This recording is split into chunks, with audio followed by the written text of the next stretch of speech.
আসসালামু আলাইকুম রহমতুল্লাহ বরকাতুহ। বিসমিল্লাহির রহমানির রহিম। আলহামদুলিল্লাহি রাব্বিল আলামিন ওয়াসসালাতু ওয়াসসালামু আলা সাইয়্যিদিল মুরসালিন নবিয়িনা মুহাম্মদ ওয়া আলা আলিহি ওয়া সাহবিহি আজমাইন, আম্মা বাদ। ফাকাদ ক্বালা আল মুআল্লিফ রাহিমাহুল্লাহু তাআলা ওয়া আন বুরাইদা ইবনুল হুসাইব আল আসলামি রাদিয়াল্লাহু আনহু قال قال رسول الله صلى الله عليه وسلم كنت نهيتكم عن زيارة القبور فزوروها رواه مسلم زاد الترمذي فإنها تذكر الآخرة وزاد ابن ماجه من حديث ابن مسعود رضي الله عنه وتزهد في الدنيا। আল্লাহ পাকের সমস্ত প্রশংসা যে আল্লাহ পাক রব্বুল আলামিন হায়াতের পরে মওত প্রত্যেক মাখলুকের লিখে রেখেছেন। প্রত্যেক মানুষকে এই দুনিয়ার পরে মওতের পরে আখিরাতে পাড়ি দিতে হবে, আর প্রত্যেকের মওত আসবে, এতে কোনো সন্দেহ নেই। মওতের সাথে সম্পর্কিত মওতের পূর্ব মুহূর্তে, মওতের সময়, তারপরে কবরে পৌঁছানো পর্যন্ত যেসব বিধিবিধান রয়েছে সেগুলিকে সাধারণত জানাজা বলা হয়। জানাজা, এই জানাজা সম্পর্কিত হাদিসগুলির ব্যাখ্যা আমাদের ধারাবাহিক চলছে বুলুগুল মারাম হাফেজ ইবনে হাজার রহমতুল্লাহ আলীর কিতাব থেকে। আর দুটো আলোচনা ইনশাআল্লাহ তাআলা জানাজার পর্ব শেষ করব। বড় দীর্ঘ লম্বা হইল, কারণ জানাজা সম্পর্কীয় আলোচনা অনেক রয়েছে আর হাদিসও অনেকগুলি ছিল, আর আমরা সময় অল্প পাচ্ছি, হয়তো 1 ঘন্টা বা তারও কম। তো আজকে কয়েকটি হাদিস আপনাদের সামনে পেশ করব নবী করিম সাল্লাল্লাহু আলাইহি সাল্লামের। বুরাইদা ইবনুল হুসাইব আসলামি রাদিয়াল্লাহু তাআলা আনহু থেকে বর্ণিত। আসলাম গোত্রের লোক, সাহাবী বুরাইদা, বাপের নাম আল হুসাইব। কালা বলছেন তিনি, কালা রাসূলুল্লাহ সাল্লাল্লাহু আলাইহি ওয়াসাল্লাম, রাসূলুল্লাহ সাল্লাল্লাহু আলাইহি ওয়াসাল্লাম বলেন, কুনতু নাহাইতুকুম আন জিয়ারাতিল কুবুর, আমি তোমাদেরকে নিষেধ করতাম কবর জিয়ারত করতে। ফাজুরুহা, এখন তোমরা জিয়ারত করো। এতদিন তোমাদেরকে কবর জিয়ারত করতে মানে কবর দেখতে যেতে, জিয়ারত করা মানে ভিজিট করা, দেখতে যাওয়া। আমাদের দেশে জিয়ারতের অর্থটা ভুল বুঝে, জিয়ারত মানে মাইয়াতের জন্য দোয়া করতে যাওয়া, এটাকে আমাদের দেশের জিয়ারত মনে করে। কবর জিয়ারত করে এলাম মানে মাইয়াতের জন্য দোয়া করে এলাম। কেউ যদি কবরের কাছে গিয়ে সালাম পড়ে আর যদি চলে আসে, বা কবর কিছুক্ষণ দাঁড়ালো, সালাম পড়লো আর টান দিল, তো ওটাকে কবর জিয়ারত বলে না। কবর জিয়ারত কাকে বলে? দেশের ভাষায় দোয়া করলো। তারপরে দোয়া করার বিশেষ পদ্ধতি, একা একা যদি কেউ যায় তো ওটাকে কবর জিয়ারত সাধারণত ভাবে না। গ্রামের লোকজনকে, এলাকার লোকজনকে ডেকে হেঁকে নিয়ে গিয়ে 25-50 জন, 100 জন, কয়েকশো জন, জুমার দিনে, ঈদের দিনে ইত্যাদি, এইরকম ভাবে যদি বা খাওয়ান দাওয়ান করিয়ে, জিয়াফত করিয়ে যদি সবকে নিয়ে কবরস্থান ঘিরে যদি দোয়া করে গিয়ে, এইটা হলো কবর জিয়ারত। এগুলো ভুল ধারণা। আসলে কবর জিয়ারত মানে কবরের সাথে সাক্ষাৎ করা, কবর দর্শন, কবর দেখতে যাওয়া, কবর দেখার যে উদ্দেশ্য রয়েছে সেই উদ্দেশ্য নিয়ে যাওয়া। রাসূলুল্লাহ সাল্লাল্লাহু আলাইহি ওয়াসাল্লাম কি বলেছেন? কুনতু নাহাইতুকুম আন জিয়ারাতিল কুবুর, আমি তোমাদেরকে নিষেধ করতাম, অতীতে নিষেধ করতাম কি করতে? কবর জিয়ারত করতে। ফাজুরুহা, এখন তোমরা জিয়ারত করো। এতদিন নিষেধ ছিল, এখন অনুমতি আসলো রাসূলুল্লাহ সাল্লাল্লাহু আলাইহি ওয়াসাল্লামের তরফ থেকে। হাদিস সহিহ মুসলিমের।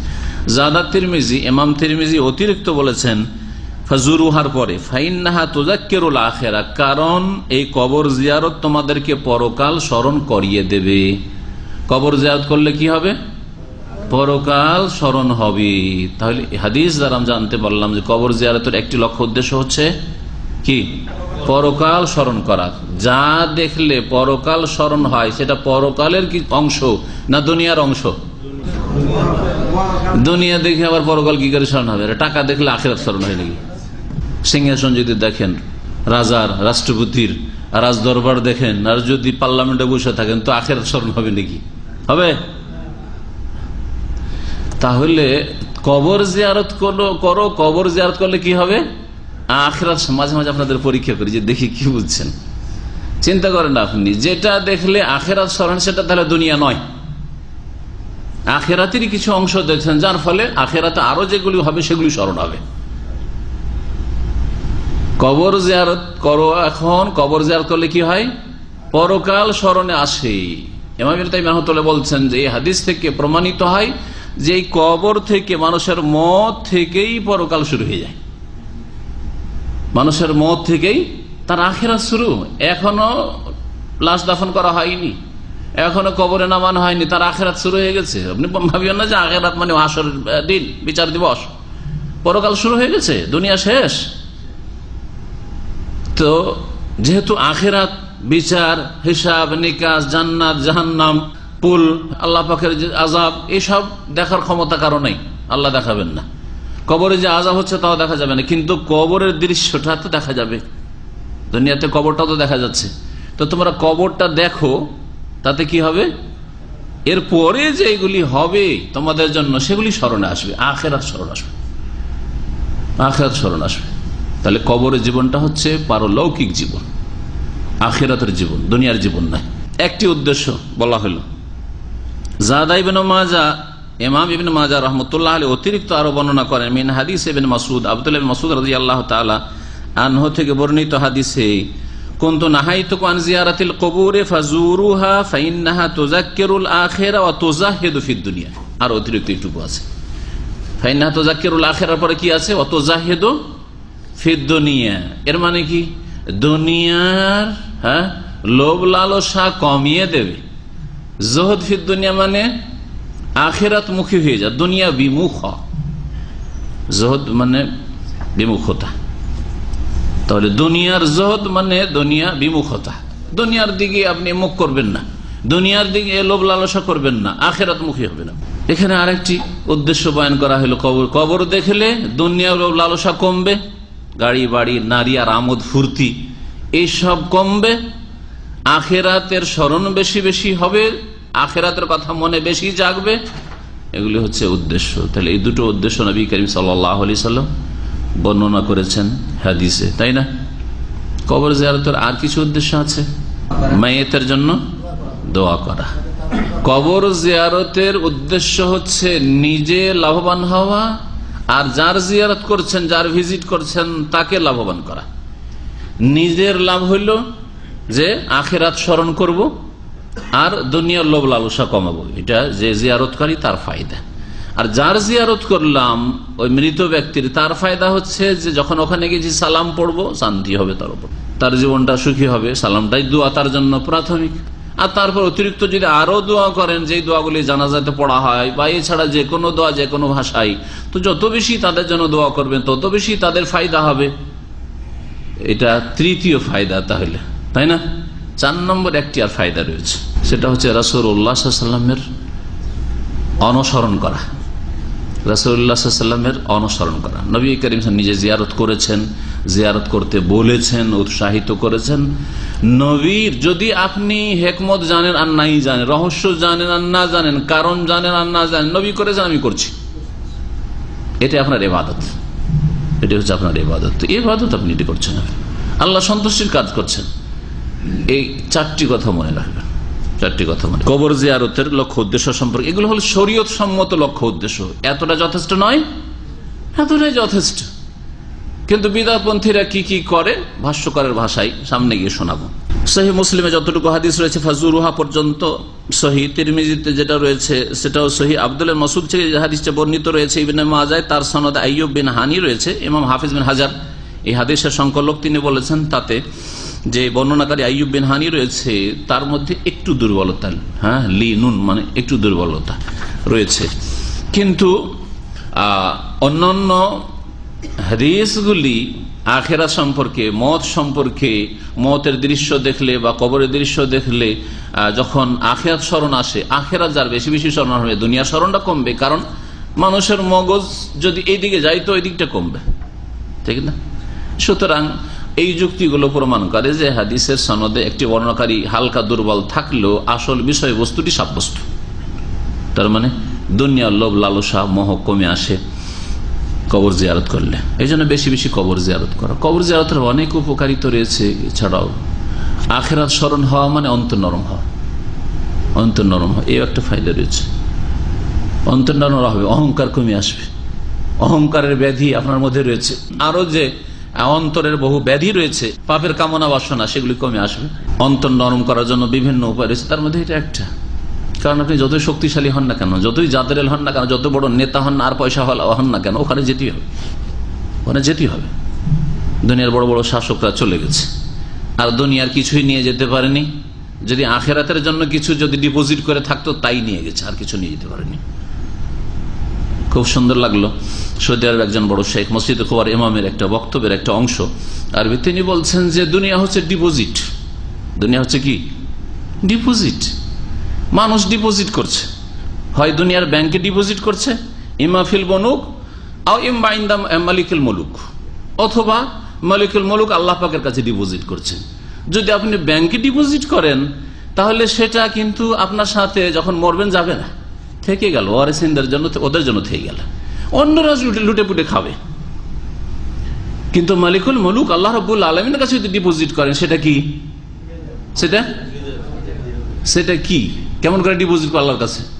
দান খেরাতের ক্ষেত্রে হইলে প্রথম যাকাত, সাদকা, দিনের দাওয়াতের কাজে খরচ করা, আত্মীয় স্বজনদের উপর খরচ করা ইত্যাদি।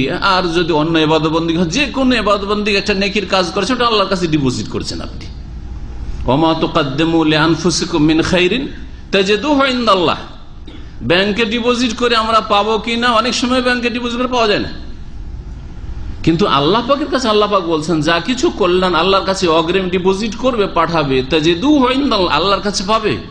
শুধু পাবেন হুয়া খাইরান, সেটা উৎকৃষ্ট রূপে পাবে, ওয়া আযাম আজরা, আর মহাপুরস্কারের আকারে পাবে। যেটা আল্লাহ পাকের কাছে ডিপোজিট করলেন সেটা উত্তম অবস্থায় পাবেন, বড় মহাপুরস্কার আকারে পাবেন, আর সেটা দুনিয়াতেও লাভবান তার কারণে হবেন। কারণ দুনিয়াতে যে ভালো কাজগুলি মানুষ করে ওর কারণে জীবনে বরকতে নেমে আসে, তাহলে দুনিয়াতেও বেনিফিটেড, আপনি উপকৃত। আর আখিরাতে সেটা আপনার সাথ ছাড়া হবে না, থাকবে। কবরে চলে যাচ্ছেন, আল্লাহর কাছে যেগুলো ডিপোজিট আছে সেগুলি আপনার সাথে যাচ্ছে, কিন্তু হ্যাঁ যতগুলি নেক আমল করেছেন সলেহাত সেগুলি সব যাচ্ছে আপনার সাথে। কিন্তু দুনিয়ায় যতই টাকা পয়সা ধন সম্পদ ডিপোজিট করেন কোনটাই আপনার সাথে যাবে না, কারোর সাথে যায়নি। শাইখুল ইসলাম ইবনে তাইমিয়া রাহমাতুল্লাহ জোহদ সম্পর্কে বলছেন, কারণ হাদিসটাতে একটা জোহদ শব্দটি ব্যবহৃত হয়েছে, তোজাহিদু ফিদ দুনিয়া। কবর জিয়ারত করলে দুনিয়া বিমুখতা মানুষের মধ্যে পয়দা হয়। বলছে জোহদ হচ্ছে তারকু মা লা ইয়ানফা ফিল আখিরা, পরকালে যা কাজে আসবে না তা পরিত্যাগ করা। এমন কাজ কথা ছেড়ে দেওয়া যেগুলি আখিরাতে কাজে আসবে না, আমার মতের পরে এটা কাজে আসবে না, সুতরাং এইসব কাজ কেন করবো আমি? আমার মতের পরে যেগুলি কাজে আসবে সেগুলি করবো, সেগুলি বলবো। তারপরের হাদিস, ওয়ান আবি হুরায়রা রাদিয়াল্লাহু আনহু আন্না রাসূলুল্লাহ সাল্লাল্লাহু আলাইহি ওয়াসাল্লাম লা'না যায়রাতিল কুবুর, আখরাজাহু তিরমিজি ওয়া সাহাহু ইবনে হিব্বান। আবু হুরায়রা রাদিয়াল্লাহু তাআলা আনহু থেকে বর্ণিত, তিনি বলছেন রাসূলুল্লাহ সাল্লাল্লাহু আলাইহি ওয়াসাল্লাম লানত করেছেন, অভিশাপ করেছেন যায়রাতিল কুবুর, কবর জিয়ারতকারিনী মহিলাদের উপর, কবর জিয়ারতকারিনীদের উপর। আখরাজাহু তিরমিজি, হাদিস ইমাম তিরমিজি বর্ণনা করেছেন, ইমাম ইবনে হিব্বান হাদিসটিকে সহিহ বলেছেন। হাদিসের বিভিন্ন সূত্র সনদ রয়েছে, সবগুলি মিলিয়ে হাদিসটি সহিহ। যাওয়ারাতিল কবুর মুবালাগা শেখা দিয়ে বেশি বেশি জিয়ারতকারিনীদের উপর লানত করেছে, ওইটি অধিক সহিহ, কিন্তু এই হাদিসটাও সহিহ। হাদিস মুসনাদ আহমদেও রয়েছে, ইবনে মাজাতেও রয়েছে এই হাদিসটি। আর আগের হাদিসটি কি ছিল? নবী সাল্লাল্লাহু আলাইহি ওয়াসাল্লাম প্রথম দিকে কবর জিয়ারত করতে নিষেধ করেছেন, পরে অনুমতি দিয়েছেন।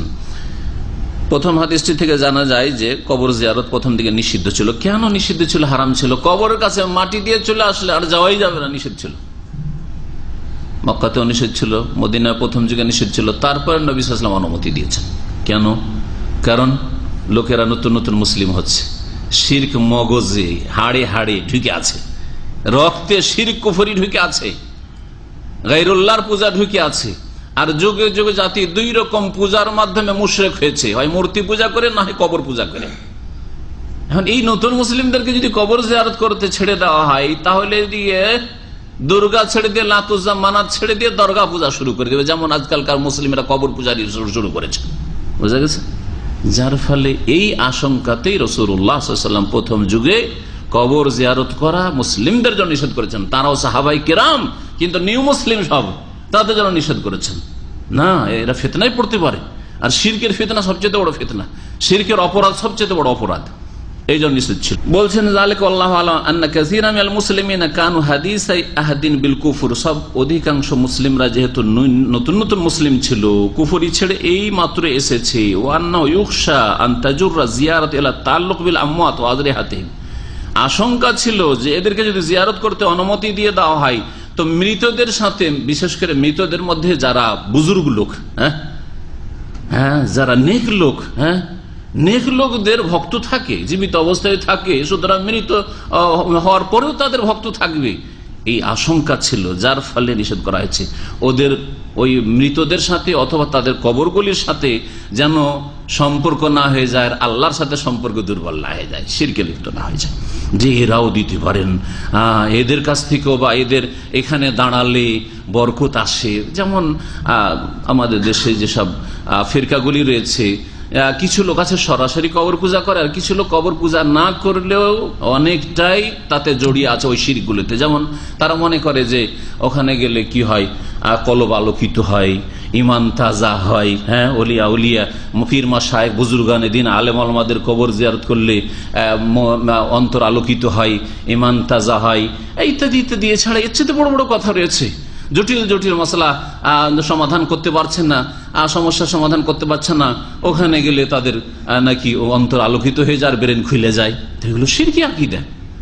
কিছু লোকেরা সরাসরি কবর মাজারকে সেজদা করেছে, আর কিছু লোকেরা এইরকম শিরকি আকীদা রাখে। সুতরাং কবর বড় ফিতনা, কবর দুর্বল ইমানের মুসলিমদের জন্য বড় ফিতনা। এত বড় ফিতনা এই কবর যে মূর্তি অত বড় ফিতনা নাই। কারণ মুসলিমরা জাহেল মূর্খ হইলেও মূর্তি পূজা দুর্গা পূজা করবে না হয়তো, কিন্তু আলেম আলমাদের বুজুর্গানের দিন, যাদের খুব শ্রদ্ধা সম্মান করতো, যাদের খুব ভক্তি করতো, তাদের সামনে ঝুঁকে যাওয়া বা তাদের কাছে গেলে কিছু পাওয়া যায়, আর কিছু না হলে কমপক্ষে ওদের কবর কাছে গিয়ে আল্লাহর কাছে চাইলে তাড়াতাড়ি দোয়াটা কবুল হবে, এইরকম গুমরাহিতে লিপ্ত হইতে পারে। আর হয়েছেও, আর হচ্ছেও আজকাল। নবী করিম সাল্লাল্লাহু আলাইহি ওয়াসাল্লামের কবরের পাশে গিয়ে কিছু লোক দোয়া করে। বিদাতীরা অধিকাংশ ওদের নিয়ত যে যদি রওজাতে বসে দোয়া করতে পারে তো নবীর কবর কারণে দ্রুত দোয়াটা কবুল হবে। তাহলে কোনো নেকির কাজ করলো না, বিদাত, কমের পক্ষে বিদাত, আর এটা শিরক পর্যন্ত চলে যেতে পারে। যদি মনে করে এই ক্ষেত্রে রাসূলুল্লাহ সাল্লাল্লাহু আলাইহি ওয়াসাল্লামের তাসির রয়েছে, রাসূলুল্লাহ সাল্লাল্লাহু আলাইহি ওয়াসাল্লামের দ্বারা এই দোয়াটি দ্রুত কবুল হবে, তাহলে বড় শিরক হয়ে যাবে।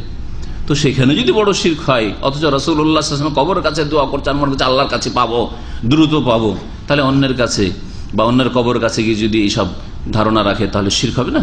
কিন্তু মুসলিমদের সাহাবায়ে কেরামদের যখন আকীদা পাকা হয়ে গেল, দিন সম্পর্কে জ্ঞান অর্জন তারা করতে পারলেন, আর জানতে পারলেন জিয়ারতের অর্থ কি, জিয়ারতের উদ্দেশ্য কি, এসব যখন জেনে গেলেন, তখন তাদেরকে বলে এখন অসুবিধা নেই, কবর জিয়ারত করলে তোমরা জেনে গেছো যে কি জন্য কবরের কাছে যাবে, এখন যাও ফাজুরু। কবর জিয়ারত করা ওয়াজিব, মুস্তাহাব, সুন্নাত নাকি জায়েজ?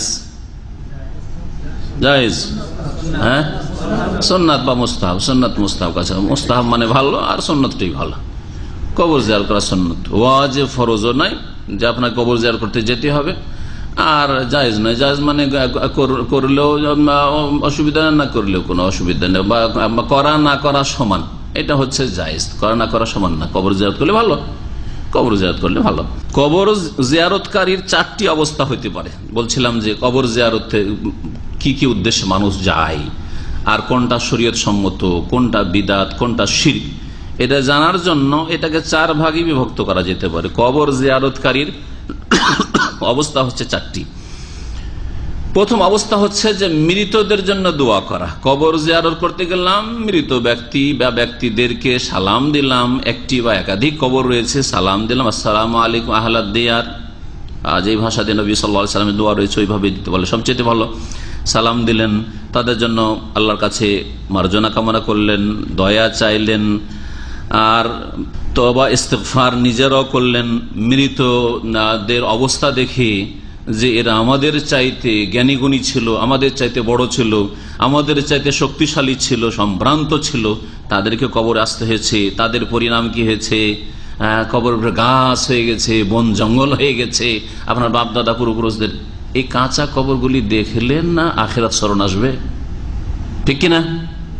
আর যদি পাকা কবর, আর কোটি কোটি টাকা, লাখ লাখ টাকা খরচ করা আছে, আর লাখ লাখ টাকা দৈনিক ইনকাম হচ্ছে নজরানা দিয়ে, যেখানে ইনকাম সোর্সে পরিণত হয়েছে যেই কবরগুলি, যেগুলিকে মাজার বলা হচ্ছে, এগুলো দেখে কি আখিরাত স্মরণ আসবে না ইনকাম সোর্স স্মরণ আসবে? যে আরে এরা ইনকাম সোর্স খুলেছে, আমি কোন ইনকাম সোর্স খুলতে পারি, আমার এলাকায় তো মাজার নেই, চল একটা মাজার খুলি আমি, দুনিয়া স্মরণ আসবে। তাহলে কবর জিয়ারত করাও মানে যেসব কবর দেখলে আখিরাত স্মরণ আসে, দুনিয়া লোভ লালসা কমে, সেই সব কবর জিয়ারত করতে হবে। পাকা কবর জিয়ারত করা মোটেই নয়, কারণ ওগুলি হচ্ছে শিরকের আস্তানা। সেখানে আল্লাহ ছাড়া অন্যকে ডাকা হচ্ছে, আর আল্লাহর সাথে কুফরি শিরক করা হচ্ছে, যার ফলে সেসব জায়গায় দাঁড়ানো জায়েজ নাই। ওখানে গেলে পাপীদের মুশরিকদের সংখ্যা বাড়ালেন, যদিও আপনি সহিহ আকীদা নিয়ে যাবেন না, সাধারণ মানুষ মোটে যাবে না। সাধারণ মানুষকে জিন শয়তান মানুষ শয়তান প্রতারিত করতে পারে, ধোঁকা দিতে পারে, তাদের ঈমান কেড়ে নিতে পারে। একমাত্র সীমিত আকারে এমন ব্যক্তি, যেই ব্যক্তি এই কবর মাজার পূজা থেকে সতর্ক করার জন্য দেখতে যাচ্ছে, যে চোখে দেখে এসে বলবো জাতিকে আর সতর্ক করবো এইসব মুশরিকানা কাজ থেকে, তাদের জন্য হয়তো বৈধতা রয়েছে মাঝে মধ্যে। কিন্তু শখ করে চল দেখে আসি, অমুক দরগা দেখে আসি, অমুক মাজারে জিয়ারত করে আসি, ওখানে গেলে আখিরাত স্মরণ হয় না।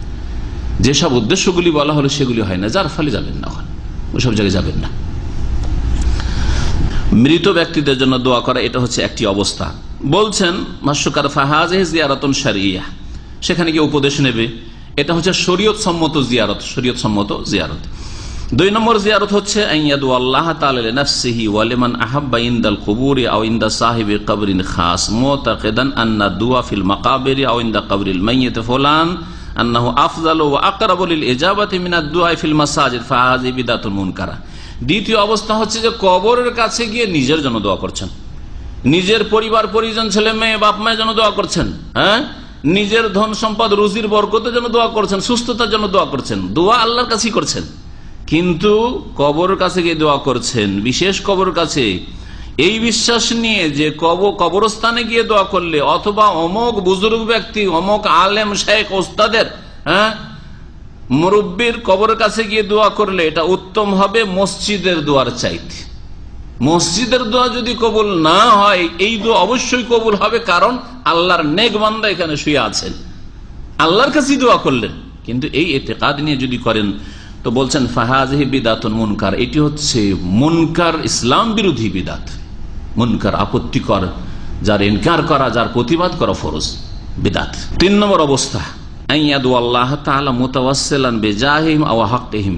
তৃতীয় অবস্থায় কবর জিয়ারত করতে গেল, আল্লাহর কাছেই চাইলো, কিন্তু যার কবর জিয়ারত করছে বা যাদের কবর জিয়ারত করছে এদের ওসিলাই আল্লাহর কাছে চাইলো, আর একটু বেড়ে গেল। দ্বিতীয় অবস্থায় ওসিলা নাই, এখানে গেলে দোয়াটা বেশি কবুল হবে। হ্যাঁ, হটলাইন ওখান থেকে আছে, ওখানে করে লাইন এঙ্গেজ থাকে না, বুঝা গেছে না, লাইন এঙ্গেজ থাকে না, সবসময় লাইন পাওয়া যায়। বড় বড় মন্ত্রী মিনিস্টারদের লাইন এঙ্গেজ থাকে না। হ্যাঁ, বড় বড় কোম্পানির মেলাগুলো লাইন আছে, 10টা বিজি থাকলে আরো 2টা খোলা আছে, কোনোটা না কোনোটা খোলা থাকছে, ঠিক না? তো হটলাইন বা ওইরকম লাইন আছে না, ও এঙ্গেজ হবে না, তো হটলাইন মনে করে গেল। তৃতীয় অবস্থা যে না, আল্লাহর কাছে দোয়া করলো, অতিরিক্ত করলো কি, এইসব বুজুর্গকে, আলেমকে, ওস্তাদকে, শেখকে, হ্যাঁ, সাহাবিকে বা নবীকে কি করলো, আল্লাহর কাছে দোয়া কবুল করানোর জন্য ওসিলা বানালো। আল্লাহ গো, তোমার নেক বান্দার যে কবর জিয়ারত করতে এসেছি তার ওসিলায় আমার দোয়াটি কবুল করো, এই করলো। সুতরাং এইরকম বলে আসআলুকা ইয়া রাব্বি আতিনি কাযা বিজাহি সাহিবি হাযাল কবর, হে আল্লাহ তোমার কাছে দোয়া করি তুমি আমাকে অমুক জিনিসটা দাও, এই কবর ওয়ালার যে মান মর্যাদা তোমার কাছে রয়েছে, মর্তবা রয়েছে, হ্যাঁ, তার মর্যাদা রয়েছে, সে মর্যাদার ওসিলাই, আও বিহাক্কিহি আলাইকা, অথবা তার যে তোমার কাছে হক রয়েছে সেই হকের ওসিলাই, আও বিমাকামিহি ইনদাক, বা তোমার কাছে তার যে মর্যাদা রয়েছে তার ওসিলাই, ওয়া নাহওয়া যালিকা, এইরকমই। এইভাবে যদি কোনো ব্যক্তি জীবিত অথবা মৃত ব্যক্তির ওসিলা, তার ব্যক্তিত্বের ওসিলা, হ্যাঁ, জীবিত ব্যক্তির দোয়ার ওসিলা যদি ধরে, যে তাকে বলছে আমার জন্য একটু দোয়া করে দেন, সেটা আলাদা কথা, কারণ জীবিত ব্যক্তি দোয়া করতে পারবে, কিন্তু জীবিত শুধু ব্যক্তিকে ওসিলা বানানো, একটা আল্লাহর নেক বান্দা বেঁচে আছে আর তার সম্পর্কে খুব ভালো ধারণা যে তিনি আল্লাহর খুব নেক বান্দা, তার দোয়া কবুল মুস্তাজাবুদ দাওয়া, আর তার কাছে গেল না, তাকে বলতেও গেল না, আল্লাহর কাছে দরছে, আল্লাহ গো অমুক বান্দা যে তোমার বেঁচে আছে অমুক দেশে, হ্যাঁ, আবার অমুক মসজিদের কাবা শরীফের ইমাম, আল্লাহ তার ওসিলা আমার দোয়া কবুল করো, এটাও জায়েজ না। কারণ ওর ব্যক্তিকে আল্লাহর কাছে পেশ করে কি করতে চাইছেন, আল্লাহর চাপ সৃষ্টি করতে? এটা কি ঠিক ওই রকমই যেমন আমরা, হ্যাঁ, বড় ব্যক্তির কাছে পৌঁছার জন্য তার সেক্রেটারি, তার আশেপাশে ডানে বামে যারা আছে তাদেরকে আমরা মাধ্যম ধরি যে ভাই সরাসরি তো পৌঁছিতে পারবো না, তা আপনি একটু আপনার অ্যাপ্রোচ আছে ওখানে, আপনি ওখানে আমাকে পৌঁছে দেবেন। তো ওইরকম মনে করেন। তারপরে অনেক সময় মানুষ যত বড় ব্যক্তি হোক না কেন, কারো না কারো কাছে গিয়ে একটু দুর্বলতা আছে, দুর্বল হয়ে যায়, অথবা চক্ষু লজ্জায় তার কথা মানতে হয়। এটা বড় অফিসার কেউ পারছে না, তখন জানেন তাদের বিবিদের মাধ্যমে ঘুষ দেয়। ভালো ভালো কিছু মাছ কিনে নিয়ে গিয়ে অফিসারের স্ত্রীকে দিয়ে দিল, ইন্সপেক্টর। আর বড় বড় অফিসাররা যারা ঘুষখোর, সরাসরি হয়তো ঘুষ নেবে না, খুব ভদ্র, ওদেরকে হয়তো সরাসরি টাকা দিলে আপনাকে আশাই বানিয়ে দিতে পারে, ভয় আছে। কিন্তু তার বাড়িটা খোঁজ খাজ করে দামি দামি গিফট নিয়ে একেবারে মালা আর মকার তো মকার খাবার দাবার এইসব, তার ছেলে মেয়েদের কাপড় চুপড়, স্ত্রী দামি দামি শাড়ি নিয়ে গিয়ে হাজির। এগুলো করে না করে না করে, জি। কারণ স্ত্রীর কাছে স্বামী দুর্বল, স্বামী দুর্বল, ও সারা রাত বুঝাইতে থাকবে যে এর কাজটা করে দিতে হবে, একে কোন রকম করে বাঁচাইতে হবে মৃত্যুদণ্ড থেকে, একে জেল থেকে মুক্ত করতে হবে। সারা রাত লেগে আছে, কারণ খেয়েছে, ও ভালো ভালো খাবার খেয়েছে, ঘুষের হারামের খাবার, বা ভালো ভালো পোশাক পেয়েছে, গয়না পেয়েছে, লেগে আছে। এইরকম মনে করেছে আল্লাহকে এরা দুর্বল, যে আল্লাহ রাব্বুল আলামিন, নবী মোহাম্মদ অথবা জিলানী, চিশতি অথবা আবু বকর, ওমর, তাদের ওসিলার কথা বলবো, আল্লাহ চাপের মুখে চলে আসবেন, লজ্জায় পড়ে যাবেন, আল্লাহ না দিয়ে আর আল্লাহর কাছে উপায় থাকবে না। আউযুবিল্লাহ। তাহলে আল্লাহ আল গনি কি করে হলেন? অমুখাপেক্ষী কি করে আল্লাহর নাম আল গনি? আল্লাহ রাব্বুল আস-সামাদ, আল্লাহ কারো মুখাপেক্ষী নন, কারো মুহতাজ নন, কারো কাছে দুর্বল নন। আল্লাহ হচ্ছে আল কাদের, আল কাদির, সর্বশক্তিমান। এগুলো কোথায় থাকলো তাহলে? এই ইমানগুলি কোথায় থাকলো তাহলে আপনার? এই 3 নম্বর সম্পর্কে বলছেন ফাহাযিহি বিদআতুন মুহাররামা। মৃত ব্যক্তির কবরের কাছে গিয়ে তাদেরকে ওসিলা বানিয়ে যদি দোয়া করেন, তাহলে এটা হচ্ছে হারাম বিদআত, আগেটা হারাম। আর তার সাথে সাথে এটা শিরকের চোরা রাস্তা, ওসিলা, লিআন্নাহা ওয়াসিলাতুন ইলা শিরকি বিল্লাহি তাআলা। আজকের ওসিলা ধরা কালকের শিরকে পরিণত হবে। আজকে যাদেরকে ওসিলা ধরে দোয়া করছেন আল্লাহর কাছে, কালকে তাদের কবরের মাজারের পূজা শুরু করবেন। এইভাবেই কবর মাজার পূজা শুরু হয়েছে, সরাসরি ওদের কাছে চাওয়া শুরু হয়েছে। এটা হচ্ছে শিরকের চোরা রাস্তা। আর দ্বীন ইসলামে পাপের যে কোনো চোরা রাস্তাকে বন্ধ করা হয়েছে। সাদ্দে জারিয়া, যেসব রাস্তা দিয়ে মানুষ পাপে লিপ্ত হয়, সেসব রাস্তা বন্ধ করা হয়েছে। এই জন্য কোনো মহিলার সাথে, যতই আল্লাহর ওলি হন আর আলেমে দ্বীন হন, নির্জনতা অবলম্বন করা আজনবী মহিলার সাথে জায়েজ না। আমার ইমান মজবুত, আমি পড়ে থাকলো, আমি কিছু বলবো না, তারপরও জায়েজ না আপনার জন্য। অপর পুরুষের সাথে বা একা বিনা মাহারামে সফর করাও জায়েজ নয় কোনো মহিলার জন্য। সে হজের সফর হোক, আর উমরা সফর হোক, আর নেকির সফর হোক, আর সাধারণ সফর হোক, আর অনেক দূরে বিদেশে কেউ আনার মতো লোক নেই হোক, শরীয়তে হারাম করা হয়েছে। এইরকম মহিলাদের সাথে যখন তখন ভাবির সাথে, শালীর সাথে টেলিফোনে কথা বললা, আর হাসি খুশি বন্ধুর স্ত্রীর সাথে, বন্ধু না থাকে তখন একটু টেলিফোন করা, কারণ একটু সুযোগ পাবো কথা বলার, নিয়ত অত খারাপ নাই, মানে বড় ব্যভিচারে যে লিপ্ত হবেন না, কিন্তু একটু কথা টথা বললাম, একটু রসিকতা করলাম, দাওয়াত টাওয়াত চাইলাম, এগুলো সব হারাম করা হয়েছে। কারণ এটা ধীরে ধীরে আপনার কোথায় নিয়ে যাবে? এটা আরবি বলে ইস্তিরসাল, মানে আপনার এখন রশি ঢিলা হচ্ছে, কিন্তু ধীরে ধীরে রশি ঢিলা হচ্ছে, আর ধীরে ধীরে ধীরে ধীরে আপনি পাপের দিকে বাড়ছেন। যে ইসলামের যেটা বাঁধন ছিল, বাঁধন ঢিলা হইতে যাচ্ছে। হয় না, হয় না? যারা ফেসবুকে বসছেন, যারা ইউটিউবে বসছেন, তারা কিন্তু একদিনেই অশ্লীল ছবিতে ডুবেননি, ধীরে ধীরে। আজকে কিছু মহিলা দেখলাম, তার মহিলা দেখতে ভালো লাগে, ইশকুসওয়ার ছবি দেখতে ভালো লাগে, ছেলেদের ছবি দেখতে ভালো লাগে না, বা ওই গাছপালার ছবি দেখতে ভালো লাগে না, অথবা ভালো কিছু আর্টিকেল লেখা আছে সেগুলি দেখতে, এগুলো কে পড়বে, এত সময় কোথায়? খুঁজে খুঁজে মহিলার ছবি, মহিলার ছবি, মহিলা ফ্রেন্ড, ফেসবুকে ফ্রেন্ড বানাবেন কাকে? ওই মহিলা, মহিলা যতগুলো মহিলা, ফেতনা না এগুলি, ফেতনা। এগুলি কেন হারাম? এগুলি হচ্ছে সাদ্দু জারিয়া, জেনার রাস্তা বন্ধ করা। ওর মধ্যেই শয়তান অন্তর দিয়ে দিবে যে এই যে তোর ফ্রেন্ডগুলি আছে, ফেসবুকের ফ্রেন্ড, এর মধ্যে এই যে যুবতীটা আছে, এটা খুব সুন্দরী, কিন্তু এর সম্পর্কে ব্যাকগ্রাউন্ড জানতে পারে, বলো, সুতরাং চলো এর সাথে যোগাযোগ রাখো, একে বিয়ে করবো। কোথাকার লোক কোথায় চলে গেল, কোথাকার লোক কোথায় চলে গেল? এক পাকিস্তানি, তার স্ত্রী আছে, অনেক বছর আগের কথা, ইমিয়ানজিৎ কোম্পানিতে আমাকে এসে মাসালা জিজ্ঞাসা হচ্ছে, আমি আমার স্ত্রীকে ছেড়ে দেবো। তার কেন? বলছে আমি আসলে বিয়ে করব একটা অস্ট্রেলিয়ান মেয়েকে, অস্ট্রেলিয়ান মেয়েকে বিয়ে করবে। কি করে যোগাযোগ হলো? তো বলছে যে আমার সাথে ওই ফেসবুকে যোগাযোগ। ফেসবুকে যোগাযোগ, ওর সাথে বিয়ে করবো। আমি বললাম যে কেন? বলছে আমার স্ত্রীর চরিত্র ভালো না। এখন আপনার স্ত্রীর জন্মসূত্রে মুসলিম, বাপ মা মুসলিম, মুসলিম পরিবারে, তাও পাকিস্তানে আবার, হ্যাঁ, সেসব পরিবার জন্ম নিয়েছে। আর অস্ট্রেলিয়াতে একটা মেয়ে বলছে খুব ভালো, খুব সতী, কাফেরদের ঘরে লালিত পালিত হয়েছে, সেই মেয়েটি সতী। আর আপনার স্ত্রী যেটা মুসলিমদের ঘরে লালিত পালিত হয়েছে সেটা অসতী হয়ে গেল। প্রেমের ফিতনায় লিপ্ত হয়েছে, প্রেমের ফিতনায় লিপ্ত। আল্লাহ ফিল ফিতনাতে সাকাত, ফিতনায় পড়েছে না। বুঝা গেছে? চোরা রাস্তাগুলি, পাপের চোরা রাস্তা ইসলামে বন্ধ করা হয়েছে সমস্ত ক্ষেত্রে। তার মধ্যে সবচেয়ে বড় পাপ যেহেতু শিরক, আর শিরকের চোরা রাস্তা হচ্ছে ওয়াসিলা ধরে দোয়া করা। আল্লাহর কাছে দোয়া করছেন, আল্লাহ গো অমুকের ওসিলাই আমার গুনাহ খাতা মাফ করো। এসব হারাম, বেদাতে মুহাররম আর শিরকের ওসিলা, শিরকের বর্ডারে চলে গেছেন। 4 নম্বর হচ্ছে কবর জিয়ারত করতে গিয়ে আল্লাহর কাছে দোয়া করা নাই। ইন্নামা ইয়াদু আসহাবাল কবর, কবর ওয়ালাকে ডাকছে, ইয়া খাজা মাদাদ, ইয়া জিলানি শাইয়ান লিল্লাহ, এগুলো তাদের কিতাব আছে। হ্যাঁ, ইয়া পীরানে পীর দস্তগীর, দস্তগীর হাত ধরে উদ্ধারকারী, ইয়া গাউসুল আজম মহান উদ্ধারকারী, গরিব নামাজ, গরিবের দাতা, নামাজ মানে দাতা, গরিবের দাতা, গরিবের দাতা, এটি কথা বড় কুফরি কথা, বড় শিরকি কথা। লক্ষ্মী হচ্ছে হিন্দুদের রুজি দাতা, আর সরস্বতী হচ্ছে হিন্দুদের বিদ্যা দাতা, আর ইয়ে হচ্ছে দস্তগীর, এদের হাত ধরে উদ্ধারকারী গৌসুল আজম, আর গরিব নামাজ গরিবের দাতা মুসলিমদের। তারপরে কি ইসলাম থাকে না? ইসলাম থাকে না, কোনো পার্থক্য নেই।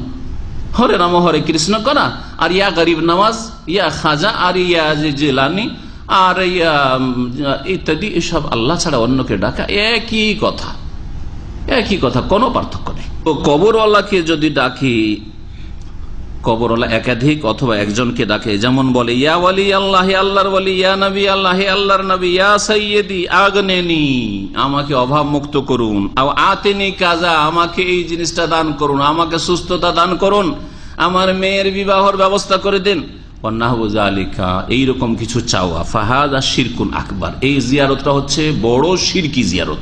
কি বড় শিরকি জিয়ারত? আমার বন্ধু মসজিদে নববীতে নবী সাল্লাল্লাহু আলাইহি ওয়াসাল্লামের কবর কাছে ডিউটি করতেন। আমি 1 বছর ডিউটি করেছি মসজিদে নববীতে। তো একদিন এক পাকিস্তানি মহিলা দরখাস্ত লিখে নিয়েছে, যুবতী আর কি, অবিবাহিতা, দরখাস্ত লিখে নিয়েছে, উর্দু। দেওয়ার চেষ্টা অনেক করছে, দেওয়ার চেষ্টা করছে, কাছে তো মহিলা যেতেই পারে না, দিতে পারে না। তো ওই ভাই আমাদের ইন্ডিয়ান, মদিনার শেষ বছরের ছাত্র, শেষ বছরগুলোকে রাখে, যারা একটু সিনিয়র তাদেরকে ওখানে রাখে তর্জমান হিসাবে, ওর হাতে ধরিয়ে দিয়েছে যে তুমি তো ইন্ডিয়ার লোক, উর্দু ভাষী, উর্দু বুঝছো, দয়া করে রাসূলুল্লাহ সাল্লাল্লাহু আলাইহি ওয়াসাল্লাম রওজা মোবারকে আমার দরখাস্তটা পৌঁছে দেবে, আরজিটা। আরজি খোলার পর আমাদেরকে বললো যে ভাই 10টি দরখাস্ত লেখা আছে। কার কাছে? রাসূলুল্লাহ সাল্লাল্লাহু আলাইহি ওয়াসাল্লামের কাছে দরখাস্ত লেখা আছে, আরজি। ইয়া রাসূলুল্লাহ, আল্লাহ রাসূল, আমি যুবতী হয়েছি, বয়স 22-25 হয়ে যাচ্ছে, ভালো স্বামী পাচ্ছি না, হ্যাঁ ইয়া রাসূলুল্লাহ, ভালো স্বামীর ব্যবস্থা করে দাও। আমি বিএ অথবা এমএ কোন একটা পরীক্ষা দিয়ে এসছে, হ্যাঁ, মেয়েটি বলছে আমি অমুক পরীক্ষাটা দিয়েছি, ইয়া রাসূলুল্লাহ, আমাকে ভালো নম্বরে পাশ করিয়ে দাও, ইয়া রাসূলুল্লাহ, ইয়া রাসূলুল্লাহ, এই করিয়ে দাও, ইয়া রাসূলুল্লাহ, এই করে দাও, ইয়া রাসূলুল্লাহ, এই করে দাও। বলেন এর হুকুম কি? ছোট শিরক, বড় শিরক, এতে কোনো সন্দেহ নেই। কারণ আব্দুল কাদের জিলানী যেমন আব্দুল কাদের আল্লাহর বান্দা, তার মুহাম্মদুর রাসূলুল্লাহ আব্দুল্লাহ, ও আন্নাহু লাম্মা কামা আব্দুল্লাহ ইয়াদউহু, আল্লাহ নবী সাল্লাল্লাহু আলাইহি ওয়াসাল্লামকে কোরআনের সূরা জিনে কি বলছেন? আব্দুল্লাহ, আল্লাহর বান্দা। তো আল্লাহর বান্দাকে, আল্লাহর দাসকে যে ডাকলো, সে কি আবার মুমিন থাকে? সে মুশরিক হয়ে যায়। আল্লাহর দাসকে ডাকলো। আল্লাহ রাব্বুল আলামিন যেন বুঝার তৌফিক দান করেন। এই 4টি অবস্থা জিয়ারতকারী। এখন কোন অবস্থায় জিয়ারত করতে যাচ্ছেন, কোন নিয়তে জিয়ারত করতে যাচ্ছেন? ইন্নামাল আমালু বিন্নিয়াত, মানুষের আমল নির্ভর করে নিয়তের উপর। প্রথমটি হচ্ছে শরীয়ত সম্মত জিয়ারত, আর বাকি 3টি শরীয়ত বিরোধী জিয়ারত, 2টি বিদাত, হ্যাঁ, তৃতীয়টি হচ্ছে শিরকের চোরা রাস্তা, চতুর্থটি হচ্ছে বড় শিরক। রাসূলুল্লাহ সাল্লাল্লাহু আলাইহি ওয়াসাল্লাম এই হাদিসটি সামনে যে হাদিসটি আমরা পড়লাম একটু আগে, সেটাতে ওই সব মহিলাদের উপর লানত করে, যেসব মহিলারা কি করে? কবর জিয়ারত করে। রাসূলুল্লাহ লানত করেছেন, মানে বদদুয়া দিয়েছেন, অভিশাপ দিয়েছেন কবর জিয়ারতকারিনীদের ওপর। তো নবী সাল্লাল্লাহু আলাইহি ওয়াসাল্লাম যখন লানত করেছেন, আল্লাহর লানত অথবা রসুলের যখন লানত হয়, তো সেই কাজটি কি জায়েজ? কোন জায়েজ কাজ করছে আর লানত হচ্ছে আল্লাহ এবং রাসূলের নাকি? তো কাজটি কি? হারাম। সাগীরা গুনাহ না কাবীরা গুনাহ? সাগীরা গুনাহর উপর লানত হয় না। কাবীরা গুনাহর যে সংজ্ঞা করা হয়েছে তাতে বেশ কিছু দিক রয়েছে। তার মধ্যে একটি হচ্ছে, যদি কোনো পাপের ওপর লানত করা হয় বা আল্লাহর গজবের কথা বলা হয়, দুনিয়ার কোনো শাস্তির কথা বলা হয় বা আখিরাতের আযাবের কথা বলা হয়, জাহান্নামের ধমক দেওয়া হয়, হ্যাঁ, অথবা ইসলামী দণ্ডবিধান কায়েমের কথা শরীয়তে বলা হয়, এগুলি হচ্ছে কাবীরা গুনাহ। বারবার করে সাগীরা গুনাহ করতে থাকা সেটাও কাবীরা। আল ইসরারু আলা সাগীরাতি বা আলা সাগাইরি কাবীরাতুন। কন্টিনিউ যদি ছোট ছোট গুনাহ করতে থাকেন, আপনি মনে করছেন যে আমি তো বড় গুনাহ করলাম না, আমি মহিলাদের মেয়েদের ছবি দেখছি, কিন্তু দিনও 50টা ছবি দেখছি, তাহলে এটা সাগীরা থাকবে নাকি? একটা নেই, একটা সাগীরা, 50টা সাগীরা। 50টা ছোট ছোট কঙ্করকে জমা করেন তো কতটি হচ্ছে? পকেট ভর্তি হয়ে যাবে। হ্যাঁ, আর প্রতিদিন যদি 50টা হয় তাহলে সপ্তাহে কতটি হলো, মাসে কতটি হলো? মাসের পাথরগুলি যদি জমা করেন, হ্যাঁ, 50টা করে 30-50, তাহলে মাশাআল্লাহ, হ্যাঁ, যথেষ্ট হয়ে যাবে। তো এই জন্য সাগীরা গুনাহ কন্টিনিউ করলে মানুষের কাবীরা হয়ে যায়। ইমাম ইবনুল কাইয়িম রাহমাতুল্লাহ আলাইহি জাদুল মাদে কবর জিয়ারত সম্পর্কে যেসব কথাগুলি বলেছেন সংক্ষেপে উল্লেখ করছি। তিনি বলছেন, কানা মিন হাদিয়িহি সাল্লাল্লাহু আলাইহি ওয়াসাল্লাম ইযা যারা কুবুর আসহাবিহি, নবী সাল্লাল্লাহু আলাইহি ওয়াসাল্লামের আদর্শ ছিল যখন সাথী সঙ্গীদের কবর জিয়ারত করতেন, সাহাবায়ে কেরামরাই মুসলিম, তার আগে তার মুসলিম কেউ ছিল না, মুশরিকরা ছিল মক্কা মদিনায়, তাদের যখন জিয়ারত করতেন কিসের জন্য? লিদুআ ইলাহুম, তাদের জন্য দোয়া করার জন্য, তাদের উপর রহমতের দোয়ার জন্য, তাদের জন্য মার্জনা কামনার জন্য। ওয়া হাযিহি হিয়া জিয়ারা আল্লাতী সান্নাহা লিউম্মতি, এই জিয়ারতই উম্মতের জন্য সুন্নাত রেখে গেছেন রাসূলুল্লাহ সাল্লাল্লাহু আলাইহি ওয়াসাল্লাম। আর এটা হচ্ছে শরীয়তের বিধান। ও আমারহুম আন ইয়াকুলু ইযা যারুহা, কবর জিয়ারত করবেন তখন কমের পক্ষে এই সালাম দিবেন, আর সালাম দিয়ে শুরু করবেন। আর সালাম দিয়েও যদি চলে আসেন তবু আপনি কবর জিয়ারত করলেন, কবর জিয়ারত হইল, সংক্ষেপে হইল। সেটা কি? সুন্নতি শহীদ, আসসালামু আলাইকুম আহলাদ দিয়ারি মিনাল মুমিনিনা ওয়াল মুসলিমিন ওয়া ইন্না ইনশাআল্লাহু বিকুম লাহিকুন নাসআলুল্লাহ লানা ওয়া লাকুমুল আফিয়া। আমি যখন এয়ারপোর্টও যাই, এয়ারপোর্ট রোড থেকে কবরস্থান 91 পরে যে কবরস্থান অনেক দূরে, তারপর ওখানে দেখতে সালাম পড়ে যায়। হ্যাঁ, যা ফেরেশতাদের উপর ছেড়ে দিলাম, ফেরেশতারে পৌঁছে দিবে। তো কাছাকাছি চলে গেছি কবরে, দেখতে পাচ্ছি কবরগুলো নজরে আসছে মানে জিয়ারত, ভিজিট হয়। জিয়ারত মানে কি? জিয়ারত মানে একবার কাছে গিয়ে জিয়ারত করা। আমি দেখতে পাচ্ছি কবরস্থান, দেখতে পাচ্ছি, জিয়ারত হয়ে গেল আমার। সুতরাং এইরকম জিয়ারত যখন তখন হচ্ছে। এখানে কবরস্থান আছে, এখানে পুরাতন কবরস্থান, জানেন কেউ? হ্যাঁ, রিয়াজ ব্যাংকের অপোজিটে আগে যে একটা রাজশাহী ব্যাংক ছিল, তার পিছনে ওই জায়গাগুলো তো কবরস্থান। বহু জায়গায় কবরস্থানে তো ঘেরা আছে, জানেন হয়তো। যেখানে কবরস্থান থাক জানতে পারছেন যে কবরস্থান আছে অথবা কবর আছে। এটি হচ্ছে সুন্নতি দোয়া, সবচেয়ে সহিহ দোয়া। আসবে সামনে সপ্তাহে আসবে, সহিহ দোয়া আসবে আর জয়ীফ দোয়াটিও আসবে, সেজন্য এখন আর বলছি না। ওয়াকানা হাদিয়ু আন ইয়াকুল, আর ইবনুল কাইয়িম বলছেন যে নবী সাল্লাল্লাহু আলাইহি ওয়াসাল্লামের আদর্শ, তিনি বলতেন ওয়ায়াফালু ইনদা জিয়ার মিন জিনসি মা ইয়াকুলু ইনদা সলাতি আলাল মাইয়িতি, এই সালাম পড়ার পরে তিনি ওইসব দোয়াগুলিও বলতেন যেই দোয়াগুলি জানাজায় বলতেন। জানাজায় যে দোয়াগুলি রয়েছে, তার আল্লাহ মাগফির হাইয়িনা ওয়া মাইয়িতিনা ওয়া শাহিদিনা, আল্লাহ মাগফির লাহুম ওয়ারহামহুম ওয়াআফিহিম ওয়াফু আনহুম। যদি একাধিক কবর থাকে তাহলে, আর যদি একটি কবর থাকে তো এক বচন করে আল্লাহ মাগফির লাহু ওয়ারহামহু ওয়াআফি ওয়াফু আনহু ইত্যাদি এইসব দোয়াগুলি পড়া। তারপরে বলছেন কিন্তু মুশরিকরা, ফাবাল মুশরিকুনা ইল্লা দুআল মাইয়িত, মজার কথা বলছেন, কিন্তু মুশরিকরা নবীর তরিকা নিতে রাজি নাই। মুশরিকরা অস্বীকার নয়, নবী শুধু দোয়া করেছেন ও মাইয়িতের জন্য, মাইয়িতের কাছে দোয়া করব। মুশরিকরা অস্বীকার করলো ইল্লা দুআল মাইয়িত, হ্যাঁ ও মৃত ব্যক্তিকে ডাকবে, তাছাড়া আর কিছু বুঝে নাও। ওয়াল ইকসাম আলাল্লাহি বিহি, আল্লাহকে কসম দিবে ওই ওলিয়া উলিয়ার, যে আল্লাহ ওলিয়া উলিয়ার কসম দিয়ে বলছি, হ্যাঁ ওসিলা দিয়ে বলছি তোমাকে দিতে হবে। ওয়াসাওয়ালুল হাওয়াইজ, আর নিজের প্রয়োজন যাচ্ছা করা শুরু করলো এদের মাধ্যমে। ওয়াল ইস্তিআনাতু বিহি, আর সাহায্য কামনা শুরু করলো এদের মাধ্যমে। কেউ ওদের কাছে চাওয়া শুরু করলো, কেউ ওদেরকে ওসিলা বানানো শুরু করলো। বেআকসি হাদিহি সাল্লাল্লাহু আলাইহি ওয়াসাল্লাম, নবী সাল্লাল্লাহু আলাইহি ওয়াসাল্লাম আদর্শের বিপরীত। নবীর আদর্শ কবর জিয়ারতে কোথায়, আর এই বিদাতি জিয়ারতকারীদের অবস্থা কোথায়? ফাইন্নাহু তাওহীদুন ওয়া ইহসানুল ইলাল মাইয়িত, নবী সাল্লাল্লাহু আলাইহি ওয়াসাল্লাম আদর্শ হচ্ছে আল্লাহর তৌহিদ প্রতিষ্ঠা করা। কবরের কাছে গিয়েও তৌহিদ প্রতিষ্ঠা করবেন, শিরকের কাছে যাবেন না, ধারে যাবেন না। আর মাইয়েতের উপকার করবেন, এহসান করবেন, অর্থাৎ তাকে নেকি পৌঁছাওয়ার চেষ্টা করবেন, হ্যাঁ, তার গুনার বোঝা হালকা করার চেষ্টা করবেন, তার জন্য মাগফিরাত দোয়া করবেন। ওয়াহাদি হাওলাই, আর এই মুশরিক যারা বিদাতি তাদের আদর্শ হচ্ছে নবীর বিপরীত শিরকুন, তাওহীদের জায়গায় শিরিক করা, ওয়া ইসাআতুন ইলা নুফুসিহিম, নিজের ক্ষতি সাধন করা, কবরে গিয়ে মুশরিক হয়ে এলো, কবরে গিয়ে বিদাতি বনে এলো। আর কি ওয়া ইলাল মাইয়াত, মাইয়াতকেও কষ্ট দেওয়া, কারণ আল্লাহর নেক বান্দা যারা আলেম ওলামা তাওহীদ সুন্নাতের উপর ছিল আর মারা গেছে, আর বিদাতি তরিকায় তাদের ওসিলা ধরছেন অথবা তাদের কাছে চাইছেন, কখনো রাজি হবে না, তাহলে তার সাথে কি করলেন আপনি? খারাপ আচরণ করলেন।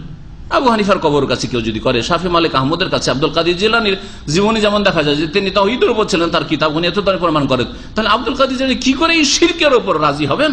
তাহলে তার সাথে খারাপ আচরণ করলো যারা জিলানীকে ডাকলো। ইমাম ইবনে তাইমিয়া এই জিয়ারত সম্পর্কে বলছে, আয-জিয়ারাতু আলা কিসমাইন, জিয়ারতকে দুই ভাগে ভাগ করে, জিয়ারা শারঈয়া ও বিদঈয়া। একটা হচ্ছে শরীয়ত সম্মত জিয়ারত, যেটা ওই 4 ভাগ যখন করে 4 অবস্থা করেছি সেখানে প্রথমটি, আর বিদঈয়া বিদাতি জিয়ারত, বিদাতি জিয়ারত আবার একটা শিরকি জিয়ারত, আর বাকি মাঝখানে দুটো যে 4টি অবস্থার সেগুলো হচ্ছে বিদাতি জিয়ারত।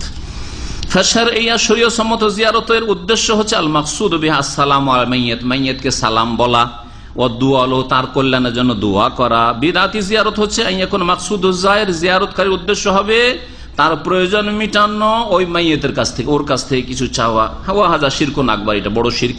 আও ইয়াকসুদুদ দুআ ইনদা কবরি, অথবা কবরের কাছে আল্লাহর কাছে দোয়া করার উদ্দেশ্য বা তার মাধ্যমে তার ওসিলাই দোয়া করা। হাযিহি বিদাতুন মুনকার, এগুলি হচ্ছে মুনকার বিদাত, ওয়া ওয়াসিলাতুন ইলা শিরক, আর এগুলি হচ্ছে শিরকের ওসিলা। ইবনে তাইমিয়া রাহমাতুল্লাহ ওই কথাগুলি বলেছেন, যে কথাগুলি 4টি অবস্থায় বর্ণনা। কবর জিয়ারত করতে গিয়ে কারো ওপর বা দাফন করতে গিয়ে কবরের কাছাকাছি গিয়ে কারো অবস্থায় জিয়ারতকারী হোক অথবা জানাজায় অংশগ্রহণকারী হোক, যেন কোন রকমের খুশি আমোদ ফুর্তি আর গল্প গুজব করছে, দুনিয়ার গল্প, কে কি জমি কিনতে পারলেন, কে কত টাকা দেশে পাঠাতে পারলেন, কে ড্রাফট করলেন, এই করলেন সেই করলেন, কত টাকা কার বেতন ভাই, এসব আলোচনা এটা বড় আপত্তিকর বিষয়।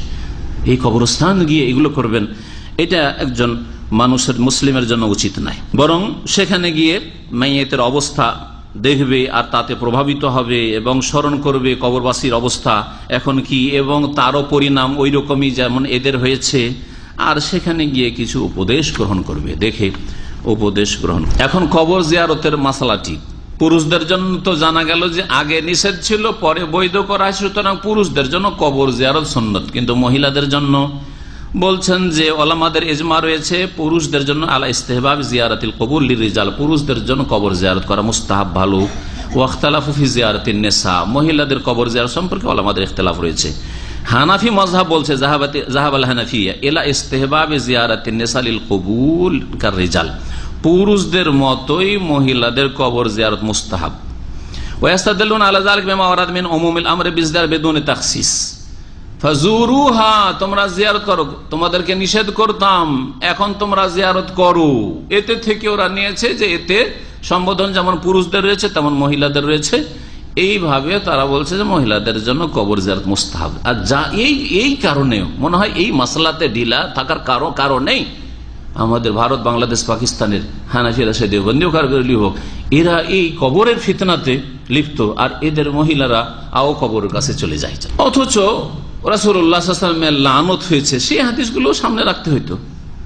তোমাদেরকে নিষেধ করতাম কবর জিয়ারত করতে, এখন তোমরা জিয়ারত করো, এই একটা হাদিস। আর আরেক হাদিস লানাল্লাহু যায়রাতিল কবর, দুটোর সমন্বয় করবেন না, দুটোকে পাশাপাশি রেখে দুটোই রাসূলুল্লাহ সাল্লাল্লাহু আলাইহি ওয়াসাল্লামের কথা নয় আমল করবেন না, দুটোকে মিলিয়ে আমল করতে হবে। একটাকে ছেড়ে দেয় হয়তো বা পৌঁছেনি তাদের ইমাম সাহেবের কাছে, তার জন্য ওজর ছিল, কিন্তু পরবর্তীকালে যেসব ভাইদের কাছে মুসলিম আলেম ওলামা হানাফিদের কাছে পৌঁছেছে তাদের জন্য এটা উচিত হবে না যে অন্ধ তাকলিদ অনুসরণ করে, বরং পরিত্যাগ করবে, রাসূলুল্লাহ সাল্লাল্লাহু আলাইহি ওয়াসাল্লামের কথার সামনে অন্যের কথা পরিত্যাগ করবে। ওয়া যাহাবা জমহুরুল উলামা, অধিকাংশ ওলামারা গিয়েছেন, অমিনহুম আলাইহিমুস সালাসা, বাকি তিন ইমাম কে? শাফেঈ, মালিক, আহমদ রাহিমাহুল্লাহ, এলা কারাহাত আহলিন নিসা, মহিলাদের জন্য কবর জিয়ারত হচ্ছে মাকরুহ। এখন মাকরুহ যখন ফুকাহারা বলেন তখন সেটা মাকরুহ তাহরিমি হইতে পারে, আবার তানজি মানে অপছন্দনীয় হইতে পারে, দুটোই হইতে পারে। খাসসুল আমর বিজিয়ারাতি বিররিজাল দুনান নিসা, তারা বলছেন যে জিয়ারতের যে অনুমতি রয়েছে এটা শুধু পুরুষদের জন্য, মহিলাদের জন্য না। কারণ ফাজুরুহা এখানে শুধু মহিলাদের পুরুষদের বলা হয়েছে, ওয়ালা তাদখুলুন সাফি, পুরুষরা এতে, মহিলারা এতে এর অন্তর্ভুক্ত হবে না, এতে শামিল হবে না। আর নবী করিম সাল্লাল্লাহু আলাইহি ওয়াসাল্লামের লানত রয়েছে, যে হাদিসটা সামনে রাখতে হবে। সহিহ মুসলিমে হাদিস রয়েছে উম্মে আতিয়া, এর আগে কিন্তু হাদিসটা আলোচিত হয়েছে, নহিনা আন জিয়ারাতিল কবুর, কবর জিয়ারত আমাদেরকে নিষেধ করা হয়েছে, মহিলা বলছেন, উম্মে আতিয়া নবী সাল্লাল্লাহু আলাইহি সাহাবিয়া। ওয়ালাম ইউজাম আলাইনা, কিন্তু তার ধারণা এটা আমাদেরকে শক্ত করে বলা হয়। এই জন্য একদল বলছেন যে এই কারাহাতটা তানজিহি, মহিলাদের অপছন্দনীয়, অপছন্দনীয়। তাহলে কখনো মাঝে মধ্যে স্বামীর কবর অথবা বাপের কবর, মায়ের কবর মাঝে মধ্যে কখনো যদি যায়, আর যেগুলি আপত্তিকর জিনিস রয়েছে সেগুলি থেকে বেঁচে থাকে, সেখানে গিয়ে কান্নাকাটি করা, সেখানে গিয়ে অধৈর্য হয়ে যাওয়া, অথবা সেখানে গিয়ে শিরক বিদআতে লিপ্ত হওয়া, এইসব রোদন করা, বিলাপ করা, এইসব থেকে যদি বাঁচতে পারে তাহলে অপছন্দনীয়, তার মানে হারাম নাই তাদের কাছে, একদল বলছেন। আর একদল বলছেন না, এটা হচ্ছে মাকরুহ তাহরিমি। আর এর দলিলটা শক্তিশালী, কারণ নবী সাল্লাল্লাহু আলাইহি ওয়াসাল্লাম লানত করেছেন। তিরমিজিতে হাদিস রয়েছে, যে হাদিসটা একটু আগে বললেন, লান আল্লাহু যায়রাতুল কবর। বলছেন মহিলাদের জন্য কেন লানত করা হয়েছে, বলছে তাদের দিলটা খুব নরম, মা ইউজাদু লাহুনাল মাসাইব, পুরাতন মুসিবতের কারণে চিৎকার করে কান্না শুরু করে দেবে। মহিলা এত দুর্বল মনের দিক থেকে যে একটুতেই চিৎকার করে কান্না শুরু করে দেবে। আর তারপরে তাদের শোক বেশি, কান্নাও বেশি, আর ধৈর্য ধরা ওয়াজিব, তার পরিপন্থী কাজগুলি করে ফেলবে, যার ফলে তাদেরকে নিষেধ করা হয়েছে। তাই বলছেন যে এইসব দলিলগুলিকে সামনে রেখে ফাইন্না বাদা মুহাক্কিকিল উলামা, গবেষক কিছু ওলামারা, ইয়ারাউনা তাহরিমা জিয়ারাতে হিন্না লিল কবুরে, মহিলাদের জন্য কবর জিয়ারত করা মাকরুহ নয়, মাকরুহ তাহরিমে হারাম বলেছেন তারা। ওয়ালা ইয়াক্তাসিরুনা আলা মুজাররাদিল কারাহা, তারা শুধু মাকরুহ বলছেন না, বরং তারা হারাম বলছেন। সৌদি আরবের বিগত বড় মুফতি শেখ ইবনে বাজ রাহিমাহুল্লাহ, শেখ ইবনে উসাইমিন, এরকম এখানকার সমস্ত ওলামারা এই ক্ষেত্রে একমত। আমার জানা মতে যে তাদের কাছে মহিলাদের জন্য কবর জিয়ারত হারাম, কবর জিয়ারত হারাম, উদ্দেশ্য করে কবর জিয়ারত করবে না। তাহলে যারা সংশয় পয়দা করেছে যে মাঝে মধ্যে জায়েজ হইতে পারে, শর্ত সাপেক্ষ, নবী সাল্লাল্লাহু আলাইহি সাল্লামকে মা আয়েশা করে জিজ্ঞাসা, ইয়া রাসূলুল্লাহ যদি কবর পাশ দিয়ে যাই তো মাজা আকুলু, কি বলবো? তখন নবী সাল্লাল্লাহু আলাইহি ওয়াসাল্লাম কবর জিয়ারতের যে সালামে আসসালামু আলাইকুম আহলা দিয়ারি মিনাল মুমিনিন ওয়াল মুসলিমিন, যে দোয়াটি বললাম শিখিয়ে দিয়েছেন। ওদের থেকে ওদের সংশয় হয়েছে, নবী শিখালেন কেন? ওর জবাব আছে। ইচ্ছা করে কবর জিয়ারত করতে যাও মহিলাদের জন্য নিষিদ্ধ, হারাম। কিন্তু অনিচ্ছাকৃত কোনো কাজে যাচ্ছে আর কবরস্থানের পাশ দিয়ে অথবা কবরের পাশ দিয়ে, আরে মাঠে ঘাটে যাচ্ছে অথবা বাস স্ট্যান্ডে যাচ্ছে, এই জায়গা থেকে ওই জায়গায় যাচ্ছে, শ্বশুর বাড়ি থেকে বাপের বাড়ি যাচ্ছে, রাস্তার পাশে কবর আছে, তার নিজের স্বামীর হোক, বাপের হোক, অথবা অন্য কারো হোক, তাহলে সেই ক্ষেত্রে কি করবে? মহিলা হইলেও সালাম বলবে। এই যে সালামের দোয়াটি আছে, এই সালাম বলবে। ওয়ান আবি সাঈদ আল খুদরি রাদিয়াল্লাহু আনহু ক্বালা আনা রাসূলুল্লাহ সাল্লাল্লাহু আলাইহি ওয়াসাল্লাম আন-নাইহাতা ওয়াল মুস্তামিআহ, আখরাজাহু আবু দাউদ। আবু সাঈদ খুদরি রাদিয়াল্লাহু তাআলা আনহু থেকে বর্ণিত, তিনি বলছেন রাসূলুল্লাহ সাল্লাল্লাহু আলাইহি ওয়াসাল্লাম অভিসম্পাত করেছেন, লানত করেছেন। লানত করা মানে আল্লাহর রহমত থেকে বঞ্চিত করা, আল্লাহ যদি ঘোষণা করেন তাহলে। আর নবী লানত করেছেন তার মানে বদদুয়া দেওয়া, অভিশাপ দেওয়া। জি, ফেরেশতাদের লানত হয় মানে ফেরেশতারা বদদুয়া করেন, মুমিনদের লানত হয় মানে না বদদুয়া। কারণ আল্লাহ ছাড়া কেউ রহমতের মালিক নয়, শুধু রহমত থেকে বঞ্চিত রাসূলুল্লাহ করতে পারেন না, আর কোন মুমিনও করতে পারেন, আর জিবরাইল মিকাইল করতে পারেন না। তাহলে তারা কি করতে পারেন? রহমত থেকে বঞ্চিত করো আল্লাহ, এই বদদুয়া দিতে পারেন। এটা হচ্ছে লানতের অর্থ, যখন গায়রুল্লাহর সাথে সম্পৃক্ত হবে এই শব্দটি। আর আল্লাহর সাথে যখন সম্পৃক্ত হয়ে ব্যবহৃত হবে লান আল্লাহ, আল্লাহ লানত রয়েছে।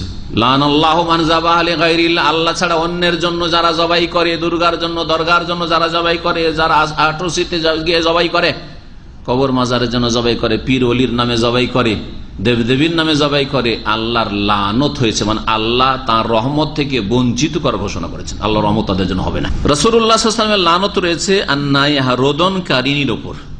যেই মহিলা, আর এটা মহিলাদেরই স্বভাব, এই জন্য স্ত্রীলিঙ্গ ব্যবহৃত হয়েছে। পুরুষও যদি এরকম বয়ান করে মহিলার মতো কান্না করে, তার উপর লানত হয়েছে। কিন্তু সাধারণত পুরুষদের অন্তটা শক্ত, আর কান্না করলে ওইভাবে চিৎকার করে কান্না করেন না। ব্যতিক্রম কিছু হয়তো পুরুষ আছে, জাহিল, মূর্খ, বা হয়তো অন্তর্নরম মহিলাদের মতো এরকম হইতে পারে, তো তাদের ক্ষেত্রে এই হাদিস ফিট হবে। যারা বয়ান করে কান্না করে, রোদন করে কান্না করা মানে এক আওয়াজ করে চিৎকার করে কান্না করা। 2 নম্বর, মাইয়েতের গুণ, ভালো গুণগুলি তুলে ধরে কান্না করা। আমার অমুক ব্যক্তি এইরকম ছিল, আমার পোলা এইরকম ছিল, আমার স্বামী এইরকম ছিল, আমার বাবা এইরকম ছিল, আমার মা এইরকম ছিল। তাদের ভাষা এক এক অঞ্চলে এক এক রকম ভাষার বয়ান করে কান্না আছে। যারা ওই দৃশ্যগুলো দেখেছেন, আমার দেশে এই হারাম কাজ এখনো হয় না, হয় না? এর ওপর লানত হয়েছে। আর এই মর্মে অনেকগুলি হাদিস রয়েছে। আর ওয়াল মুস্তামিয়া, আর যারা শ্রবণকারিনী মানে নিজে হয়তো রোদন করবে না, কিন্তু তামাশা দেখতে গেছে যে কে কে কান্না করছে, গ্রামের কোন কোন মহিলা কান্না করে, একটু দেখতে গেছে। মৃত ব্যক্তিকে দেখতে যায়। আমাদের দেশে আর একটা নাজাইজ কাজ আছে, মারা গেছে পুরুষ, বুঝছেন না, আর গোটা গ্রাম, শুধু না কয়েক গ্রামের মহিলা ওই বাড়ি ভর্তি, আর সবাই এসে একটু মরা মানুষের মুখটা দেখে নি, হ্যাঁ একটু দেখে নি, দেখা যায়। আর দলে দলে এইরকম দল বেঁধে আসবে, আর যারা ওই রকম রোদন করে কান্না করছে হারাম, তাদের দল বাড়াবে, এটা জায়েজ। সবগুলি হারাম কাজ। এসব নাজায়েজ কাজ থেকে নিজের পরিবারের মা বোন আত্মীয় স্বজন মহিলা রয়েছে, তাদেরকে বারণ করেন শক্তভাবে।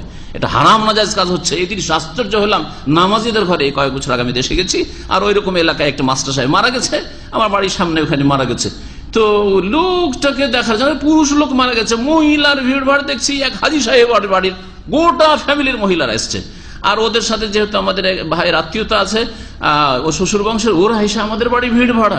এত মহিলা কোত্থেকে উঠানে, জানতে পারলাম যে ওরা মাইয়াতকে দেখতেছে। বলবে সব নাজায়েজ কাজ, তোমরা কি হাজির বাড়ির মহিলা সব তোমরা? আস্তাগফিরুল্লাহ, হারাম কাজ এগুলো।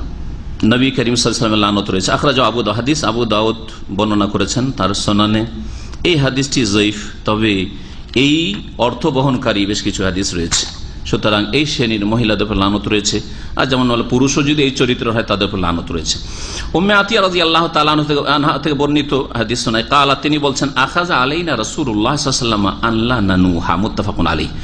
আমাদের নিকট থেকে রাসূলুল্লাহ সাল্লাল্লাহু আলাইহি ওয়াসাল্লাম প্রতিশ্রুতি নিয়েছেন, বাইআত নিয়েছেন, চুক্তি নিয়েছেন, কি আল্লাহ নানুহা, যে আমরা মহিলারা, সাহাবী মহিলারা রোদন করব না।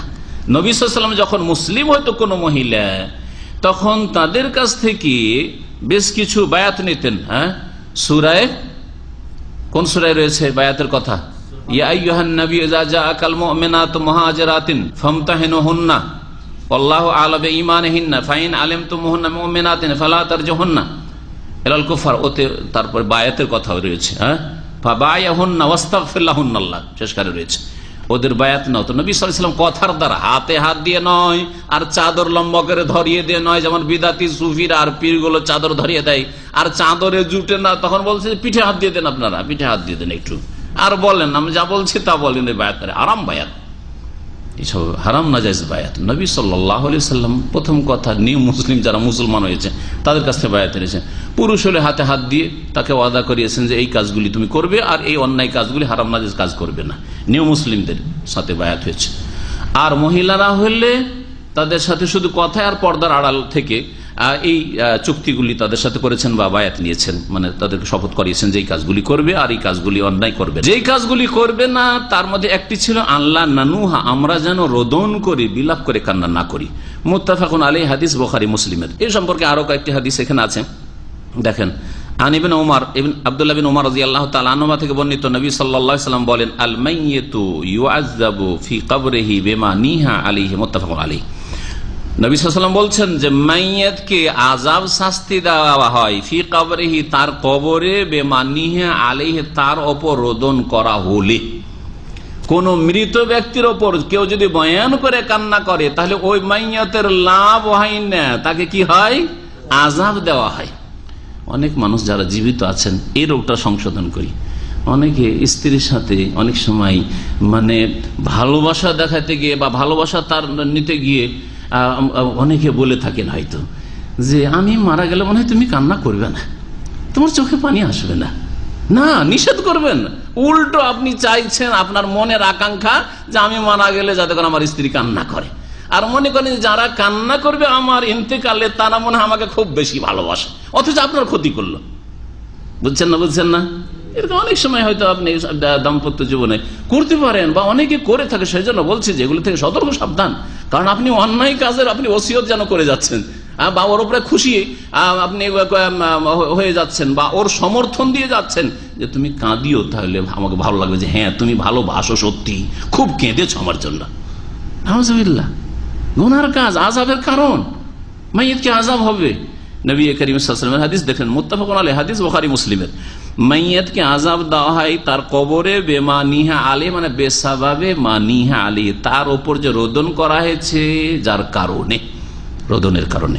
মুত্তাফাক বুখারী মুসলিম হাদিস। ওয়ালাহুমা, আর বুখারী মুসলিমে এইরকমই রয়েছে মুগীরা বিন শুবা থেকে বর্ণিত হাদিস। তাহলে আরেকটি হাদিস হয়ে গেল যার সংক্ষেপ করে দেওয়া হয়েছে। এক হচ্ছে যেটা হচ্ছে নিয়াহা বা নুহা করা, রোদন করে কান্না করা, বয়ান করে। যদি আমি বলেছি ভাষ্যকারের ভাষায় শোনেন, এই যে নেয়াহা কাকে বলা, বলছে হিয়া রাফুস সাওত, প্রথম কথা উচ্চ স্বরে কান্না করে, চিৎকার করে, আওয়াজ করে, উচ্চ স্বর মানে একবারে চিৎকার করে, গোটা গ্রাম না, আওয়াজ করে কান্না করা। তারপরে বেতাদিদে শামাইল মাইয়িত, মাইয়িতের ভালো গুণগুলি গণানো, এই ছিল, এই ছিল, এই করেছে, সেই করেছে, তার দ্বারা এই হয়েছে, তার দ্বারা এই হয়েছে, তিনি এই খেদমত করেছেন, এই করেছেন, সেই করেছেন, এগুলি করা। ও মাহাসিন আফালি, তার ভালো ভালো কাজগুলি আলোচনা করা। ফাইন্না হাযিহি আদাতুন জাহিলি, এটি জাহিলিয়াতের যুগের কাফের মুশরিকদের বদ অভ্যাস। তাজা আলাইহাল ইসলাম, ইসলাম সেগুলিকে নিশ্চিহ্ন করে দিয়েছে। ও হারামাহা, আর সেগুলিকে হারাম করেছে। নোহা তাহলে রোদন করে কান্না করা হারাম। পাশাপাশি কান্না মোটেই করা যাবে নাকি? হ্যাঁ, চোখে পানি নিয়ে আসাও যাবে না, বা পানি চলে আসছে তো এটাও চলবে না। এটা তো অনেক সময় সম্ভবপর নয়। আপনি না চাইলেও আপনজন মারা গেছে, চোখে পানি আসবে, তো বৈধতা আছে না? নেই, আছে। এই সম্পর্কে দেখেন ইবনে হাজার রাহমাতুল্লাহ পাশাপাশি হাদিস নিয়ে এসেছেন, যাতে করে সমন্বয় হয়ে যায়। হ্যাঁ, চোখের পানি ফেলে কান্না করা যাবে। বলছেন ওয়ান আনাসিন, আনাস রাদিয়াল্লাহু তাআলা আনহু থেকে বর্ণিত, তিনি বলেন, শাহিদতু বিনতাল লিন-নবী সাল্লাল্লাহু আলাইহি ওয়াসাল্লাম তুদফান, আমি একবার উপস্থিত ছিলাম নবী সাল্লাল্লাহু আলাইহি ওয়াসাল্লামের এক মেয়ের দাফনে। নবী সাল্লাল্লাহু আলাইহি ওয়াসাল্লাম মেয়ের দাফনে, নবী সাল্লাল্লাহু আলাইহি ওয়াসাল্লামের জীবদ্দশায় কয় মেয়ে ইন্তেকাল করেছেন? 3 মেয়ে। যায়নাব বড় মেয়ে ইন্তেকাল করেছেন, তারপরে রোকাইয়া 2 নম্বরে ইন্তেকাল করেছেন, হ্যাঁ, তারপরে উম্মে কুলসুম ইন্তেকাল করেছেন পরপর। আর রোকাইয়া উম্মে কুলসুম দুটোকে বিয়ে দিয়েছিলেন ওসমান রাদিয়াল্লাহু তাআলা আনহুর সাথে পরপর, আগের রোকাইয়ার ইন্তেকালের পরে। দাফনে শরীক হয়েছিলাম। ওয়া রাসূলুল্লাহ জালিসুন ইনদাল কবরি, আল্লাহ রাসূল সাল্লাল্লাহু আলাইহি ওয়াসাল্লাম কবরের পাশে বসেছিলেন। তাহলে বোঝা গেল কবরের পাশে বসাও যেতে পারে। ফারাআইতু আইনাইহি তাদমানি, আমি দেখলাম তার 2 চক্ষুকে, তাদমানি অশ্রু প্রবাহিত হচ্ছিল, অশ্রু প্রবাহিত, দামা মানে চোখের পানি, চোখের পানি পড়ছিল রাসূলুল্লাহ সাল্লাল্লাহু আলাইহি ওয়াসাল্লামের কবরের পাশে বসে। তাহলে এতে আরো জানতে পারলাম যে শুধু বাড়িতে মাইয়াত আছে তখন কান্নার নাম, কবরের কাছে গিয়েও চোখের পানি ফেলে কান্না জায়েজ রয়েছে। নবী সাল্লাল্লাহু আলাইহি ওয়াসাল্লাম কান্না করেছে, রাওয়াহুল বুখারী, হাদিস সহিহ বুখারী। রোদনের অন্তর্ভুক্ত যেগুলি হারাম, তার অন্তর্ভুক্ত আরো বেশ কিছু কাজ আছে, যেমন কাপড় ফেড়ে ফেলা, ছিঁড়ে ফেলে দিচ্ছে, হ্যাঁ, শোক মাতম যে আজকাল ইরানিরা করে থাকে, আর ইরানিদের অনুসারীরা যারা করে থাকে, বুঝতেই পারছেন কারা। ওয়ালাতমুল খাদ, আর গাল চাপড়ানো, হ্যাঁ, গালে মুখে মারা, এটাও হারাম। অনাথফুসার, আর চুল টুল ছিঁড়ে ফেলা, হ্যাঁ, এগুলি হারাম সবগুলি, আর এগুলি রোদনের অন্তর্ভুক্ত না হয়ে যালিক। কারণ সহিহ বুখারী মুসলিমের রিওয়ায়াত রয়েছে, প্রিয় নবী সাল্লাল্লাহু আলাইহি ওয়াসাল্লাম বলেন, লাইসা মিন্না মান লাতামাল খুদুদা ওয়া শাক্কাল জুয়ুবা ওয়া দাআ বিদাওয়াল জাহিলিয়া, আমার উম্মতের লোক না। নবী সাল্লাল্লাহু বলছেন, ওই সব লোকেরা মান লাতামাল খুদুদা, যারা গাল চাপড়ায়, গালে মারে, ওয়া শাক্কাল জুয়ুবা, আর যারা গেরেবান ফাড়ে, হ্যাঁ, জামা কাপড়কে বেড়ে বলে কি যে করছে না করছে, কাপড় চোপড়ের হুঁশ দিয়েছে। মহিলা কান্না করতে করে আছাড় পাছাড় করতে, শাড়ি খুলে গেছে, ওর কোন জাতি ইজ্জত বলে কিছু নেই, ঢাকছে, দেখা যাচ্ছে ঢেকে ঢুকে দিচ্ছে একটু, এই অবস্থায় কান্না করে, এগুলি হারাম। এগুলো তার অন্তর্ভুক্ত। দাওয়াল জাহিলিয়া, আর জাহিলিয়াতের ডাক ডাকা, জাহিলিয়াতের যুগে যেসব ডাকগুলি ছিল, হ্যাঁ, সেগুলি জাহিলিয়াতের যুগের ডাক একটা ব্যাপক কথা। মৃত ব্যক্তির ক্ষেত্রে, শোকের ক্ষেত্রেও এটা, শোক ছাড়াও জাহিলিয়াতের যেগুলি স্লোগান, সেই স্লোগানগুলি হারাম। জাহিলিয়াতের স্লোগান হচ্ছে জাতীয়তার স্লোগান, হ্যাঁ, জাহিলিয়াতের স্লোগান হচ্ছে শিরক কুফরি স্লোগান, বুঝা গেছে, ইসলাম বিরোধী স্লোগান, এগুলি হচ্ছে স্লোগান। জাহিলিয়াতের স্লোগান যে আমার দেশ মহান, হ্যাঁ, আমার দেশ মহান, এগুলি জাহিলিয়াতের স্লোগান, সবগুলি হারাম। দাওয়াল জাহিলিয়া, জাহিলিয়াতের স্লোগান। আমাদের দেশের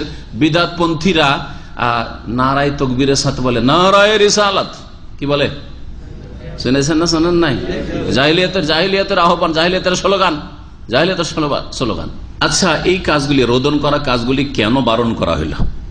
শরীয়তে কেন নিষিদ্ধ, কেন হারাম? বয়ান করে কান্না করা যাবে না? আরে ভালো মানুষ, আলেমে দিন, এই ছিলেন সেই ছিলেন, মাশাআল্লাহ, দেশের অনেক সেবা করেছেন, রাস্তাঘাট বানিয়ে দিয়েছেন নেতা সাহেব। আর যদি বলেন মাশাআল্লাহ আমাদের এলাকায় এই নেতা সাহেব আসে রাস্তাঘাট হলো, না হলে তো আমাদের কোন রাস্তাঘাটই ছিল না। যদি এসব কথাই বলেন তো অসুবিধাটা কি করে? ভালো কথাই তো বলছেন। এসব বয়ান করে কান্না করা আর তার গুণগুলি গণনা করা আর তারপরে তার উপর শোক করা, এগুলি হচ্ছে কি অধৈর্যতা জায়েজ নয়। ধৈর্য ধারণের নির্দেশ আল্লাহ দিয়েছেন, ধৈর্য ধারণ করা ফরজ।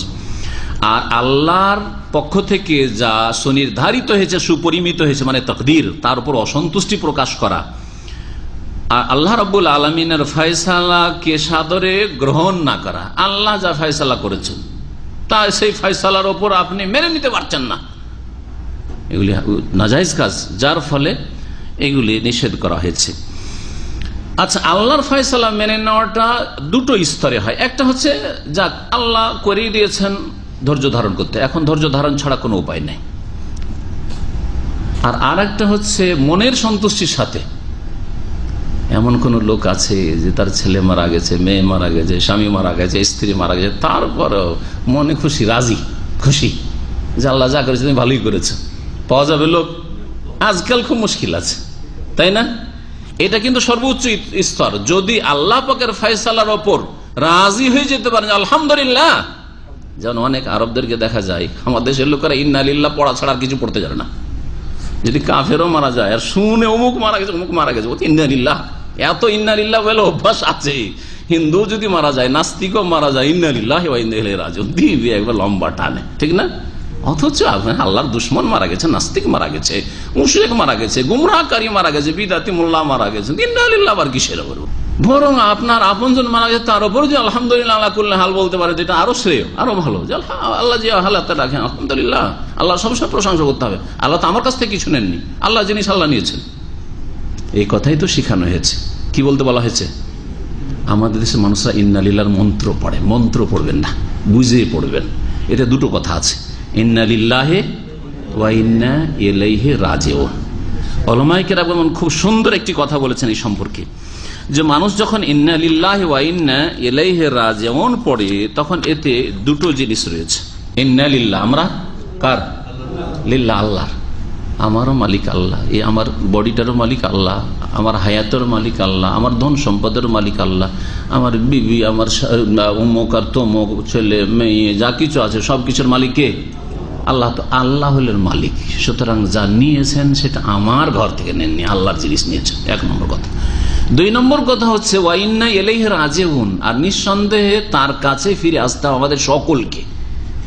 শুধু আমার স্ত্রী কেন, আমার স্বামী কেন, আর আমার ভাই কেন, আর বোন কেন, আর অমুক কেন, সকলকে, আমাকেও ফিরে যেতে আল্লাহর কাছে। সুতরাং আজকে উনি গেছেন, কালকে আমাকে যেতে হবে। যদি অর্থ বুঝে পড়েন তো এর উপর সন্তুষ্ট হতে পারবেন না।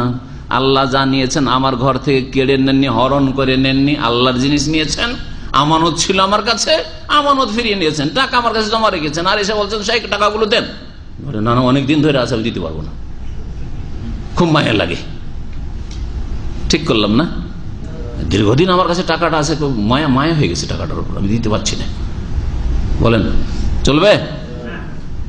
তো ওই রকম আপনার স্ত্রী অনেকদিন ধরে আপনার কাছে অনেক মায়া হয়ে গেছে, আল্লাহ বলছে দে মালাকুল মউত পাঠিয়েছি, দে। বলছে না, আমি দিতে পারবো না, ছাড়বো না, মায়া হয়ে গেছে আমার। একই কথাই তো বুঝেন কথাকে। আল্লাহ জিনিস আল্লাহ নিয়েছেন এবং আল্লাহর কাছে ফিরে যেতে হয় একদিন। কেউ থাকতে আসেনি পৃথিবীতে, একটু আগে আর পরের পার্থক্য শুধু রয়েছে, আর কিছু নেই। উলামায়ে কেরাম ইবনে তাইমিয়া রাহমাতুল্লাহ এর বিষয়টি উল্লেখ করেছেন যে আল্লাহ যা অপ্রীতিকর আপনার জন্য আমার জন্য ফয়সালা করছেন, কারণ মানুষের জীবনে আপ আর ডাউন আছে, কখনো উত্থান কখনো পতন, কখনো ভালো কখনো মন্দ, কখনো সুখ কখনো দুঃখ আছে। দুঃখের সময় এর ওপর আল্লাহর কাজা ফয়সালাতে রাজি হয়ে যাও, সন্তুষ্ট চিত্তে মেনে নেওয়া, এটা ওয়াজিব না মুস্তাহাব? না, ওয়াজিব নাই। তাহলে সব লোকই ফেল করে যাবে, ইল্লা মানে হাজারে একটা পাওয়া যাবে না। বলছেন যে আম্মার রেজা বে কাযাইল্লাহ, আল্লাহর ফয়সালাতে রাজি হয়ে যা, ফালা ইয়াজিবু, এটা ওয়াজিব, ওয়া ইন্নামা ইস্তাহাব, এটা হচ্ছে মুস্তাহাব, ওয়া মিনহুম মান ক্বালা বিওয়াজুবিহি, তবে কিছু উলামারা এটাকে ওয়াজিব বলেছেন। তবে যেটা ওয়াজিব সেটা হচ্ছে অধৈর্য না হওয়া, অধৈর্য হবেন না। কিন্তু কষ্ট, আঘাত লেগেছে, আমাকে যে কোনো দুর্ঘটনায় আঘাত লেগেছে, সেই জন্য একটু কষ্ট আছে, কিন্তু কষ্ট থাকলে আল্লাহর বিরুদ্ধে আমার কমপ্লেন, শিকায়াত নেই, অভিযোগ নেই, কার কাছে অভিযোগ করব? এবং আল্লাহ রাব্বুল আলামিন আমার জুলমও করেন নাই, আর আমি এতে ধৈর্য হারা হচ্ছি না। জি, এই বিষয়টি। আর একটি কথা, গুরুত্বপূর্ণ কথা, সেটা হচ্ছে ওলামারা উল্লেখ করেছেন যে মানুষের ওপর মুসিবত আসলে মুসিবতে নেকি পাই না মুসিবতের ওপর ধৈর্য ধারণ করলে নেকি পাই? জি, বলে দিলাম সেই জন্য, না হলে যদি শুধু একটা বলতাম তো জবাব উল্টো দিতে। যদি বলতো আচ্ছা মুসিবত আসলে নাকি পাই কি পাই না, তো সবাই বলতে হ্যাঁ অবশ্যই পাই। বলতেন না? বলতেন না? মুসিবত আসলো, আসার পরে আল্লাহ তুমি কি করলে, আমাকে পেলে আল্লাহ যে আমার স্ত্রীটাকে নিতে হবে এত তাড়াতাড়ি, আমার এই একটা ছেলে তাই নিতে হবে, আল্লাহ আর কাউকে পেলেন আল্লাহ, এত বড় বালা মুসিবত আল্লাহ যদি এইরকম করেন। কিন্তু মুসিবত আপনার আসলো, কোন নেকি হবে? কোন নেকি হবে? কোন নেকি হবে না। কাফের উপর মুসিবত আছে, কোন নেকি পাই? অধৈর্যের উপর মুসিবত আছে, কোন নেকি পাই? কোন নেকি পাই না। তাই বলছেন as-sawabu fil masaibi ala sabri alaiha, মুসিবতে যে সওয়াবটা রয়েছে, পুরস্কার রয়েছে আল্লাহর তরফ থেকে, সেটা ধৈর্য ধারণের জন্য সওয়াব রয়েছে, লা আলাল মুসিবাতে নাফসিহা। শুধু শুধু মুসিবত এসেছে বলেই আপনি বড় নেকি আর পুরস্কার পেয়ে গেলেন, এটা কখনো হয় না। শুধু মুসিবতে কোনো নেকি নেই, মুসিবতের ওপর ধৈর্য ধারণ করলে নেকি আছে। এই জন্য আল্লাহ বলেননি যে অবাশ্যের সুসংবাদ দাও আল মুসাবিন, যারা মুসিবতে পড়েছে তাদের, অবাশ্যেরই সাবিরিন বলেছেন। ধৈর্য ধারণকারীদের জন্য সুসংবাদ রয়েছে, আল্লাযীনা ইযা আসাবাতহুম মুসিবা ক্বালু ইন্না লিল্লাহি ওয়া ইন্না ইলাইহি রাজিউন। এরই কথা বলে এই দুটি বাক্য, আর তারপরে কি উলাইকা আলাইহিম সালাওয়াতুম মির রাব্বিহিম, রবের পক্ষ থেকে ওদের জন্য সালাওয়াত রয়েছে, রহমত রয়েছে। উলাইকা আলাইহিম সালাওয়াতুম মির রাব্বিহিম ওয়া রাহমা, এবং রহমত রয়েছে, রহমত রয়েছে, করুণা রয়েছে, আল্লাহর পক্ষ থেকে খাস অনুগ্রহ রয়েছে। ওয়া উলাইকা হুমুল মুহতাদুন, আর তারাই হেদায়েতের পথে, সঠিক পথে। আল্লাহ পাক যেন বালা মুসিবত থেকে আমাদের হেফাজত করেন, এবং বালা মুসিবত বিপদ আপদ আসলে আল্লাহ ধৈর্য ধারণের তৌফিক দান করেন।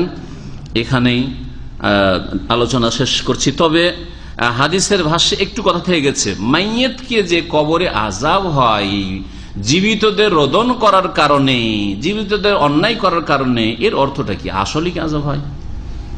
এই ক্ষেত্রে একটি মত হচ্ছে যে যদি মাইয়েত হুকুম দিয়ে থাকে যে আমি মারা গেলে এরকম করে কান্না করবে, তাহলে নিশ্চয়ই আযাব হবে, কারণ অন্যায় হুকুম দিয়ে গেছে। ওই সমাজে এইরকম রোদনের হারাম নাজায়েজ প্রথা ছিল, আর তার উপর যদি চুপ থেকে যায়, বারণ না করে যায়, নিষেধ ওসিয়ত না করে যায়, তাহলে সে তার দায়িত্বে গাফিলতি শিথিলতা করেছে, সেই জন্য আযাব হবে। বোঝা গেছে?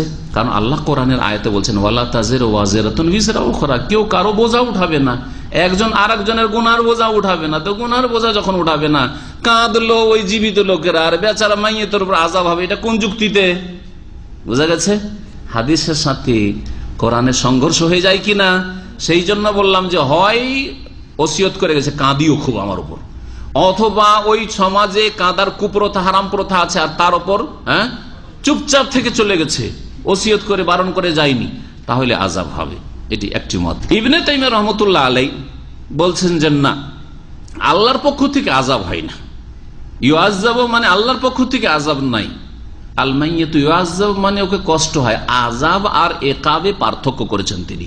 আর তিনি বলছেন যে সহিহ ব্যাখ্যা হচ্ছে এই হাদিসগুলি, আন্নাল মাইয়াতা ইয়াতাআযযা বিল বুকাই আলাইহি, মৃত ব্যক্তিকে কষ্ট হয় আখিরাতের জগতে, বারজাখী জীবনে চলে যাওয়ার পরে যদি জীবিতরা কান্না করে কষ্ট হয়, তাকে কষ্ট অনুভব হয়।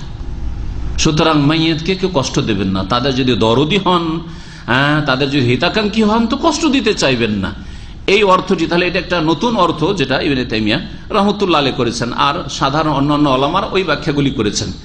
আর নিষেধও করে গেল না আমার ওপর কিন্তু কান্না করে, অথবা সেখানে এরকম কান্নার জাহিলিয়াতের প্রচলনও নেই, আর লোক মহিলারা কান্না শুরু করে দিয়েছে, আর ওরকম বয়ান করে কান্না করেছে, সে জানাও না যে আমার জন্য এইসব নাজায়েজ কাজ করবে, তো আযাব হবে নাকি? না, আযাব হবে না। তাহলে যদি নিষেধ করে গিয়ে থাকে, সমাজে কুপ্রথা আছে, তারপরেও কান্না করে থাকে এরকম করে বয়ান করে, তো আযাব হবে না। অথবা সেই এলাকাতে এইসব কুপ্রথাও নেই, সেই জন্য সে আর কিছু হ্যাঁ না কিছু বলেও নিয়ে মারা গেছে, তাহলেও আযাব হবে না, কারণ কেউ কারো বোঝা ওঠায় না। তবে তার দায়িত্বে যদি গাফিলতি করে তাহলে আযাব হবে। আল্লাহু আলাম। ওয়া সাল্লাল্লাহু আলা নবিয়িনা মুহাম্মদ ওয়া আলা আলিহি ওয়া সাহবিহি আজমাইন। না শুনলেও বলা যেতে পারে, না শুনলেও বলা যেতে পারে, কথা বোঝা গেছে? আপনারা চিঠি লিখছেন, আজকাল চিঠির যুগ চলে গেছে, ইমেল তো লিখছেন, যদি আপনার বাপকে ইমেল লেখেন, হ্যাঁ, বা স্ত্রীকে লিখছেন, অথবা কোনো বন্ধুকে, বন্ধু আসসালামু আলাইকুম ওয়া রাহমাতুল্লাহি ওয়া বারাকাতুহু, বন্ধু মানে হে বন্ধু, ঠিক কিনা? বন্ধু আসসালামু আলাইকুম, হ্যাঁ। আব্দুর রহমান ভাই মানে ইয়া আব্দুর রহমান ভাই, ঠিক না? তো হে আসসালামু আলাইকুম, এক তো সম্বোধন ওকে করলেন, তার আসসালাম আপনাদের সালাম হোক, অথচ 5000 কিলোমিটার দূরে বাংলাদেশে আছে, অথবা 10,000 কিলোমিটার দূরে, অনেক দূরে আরো অন্য কোনো দেশে আছে, এত দূর থেকে কি করে এইভাবে সম্বোধন করছেন?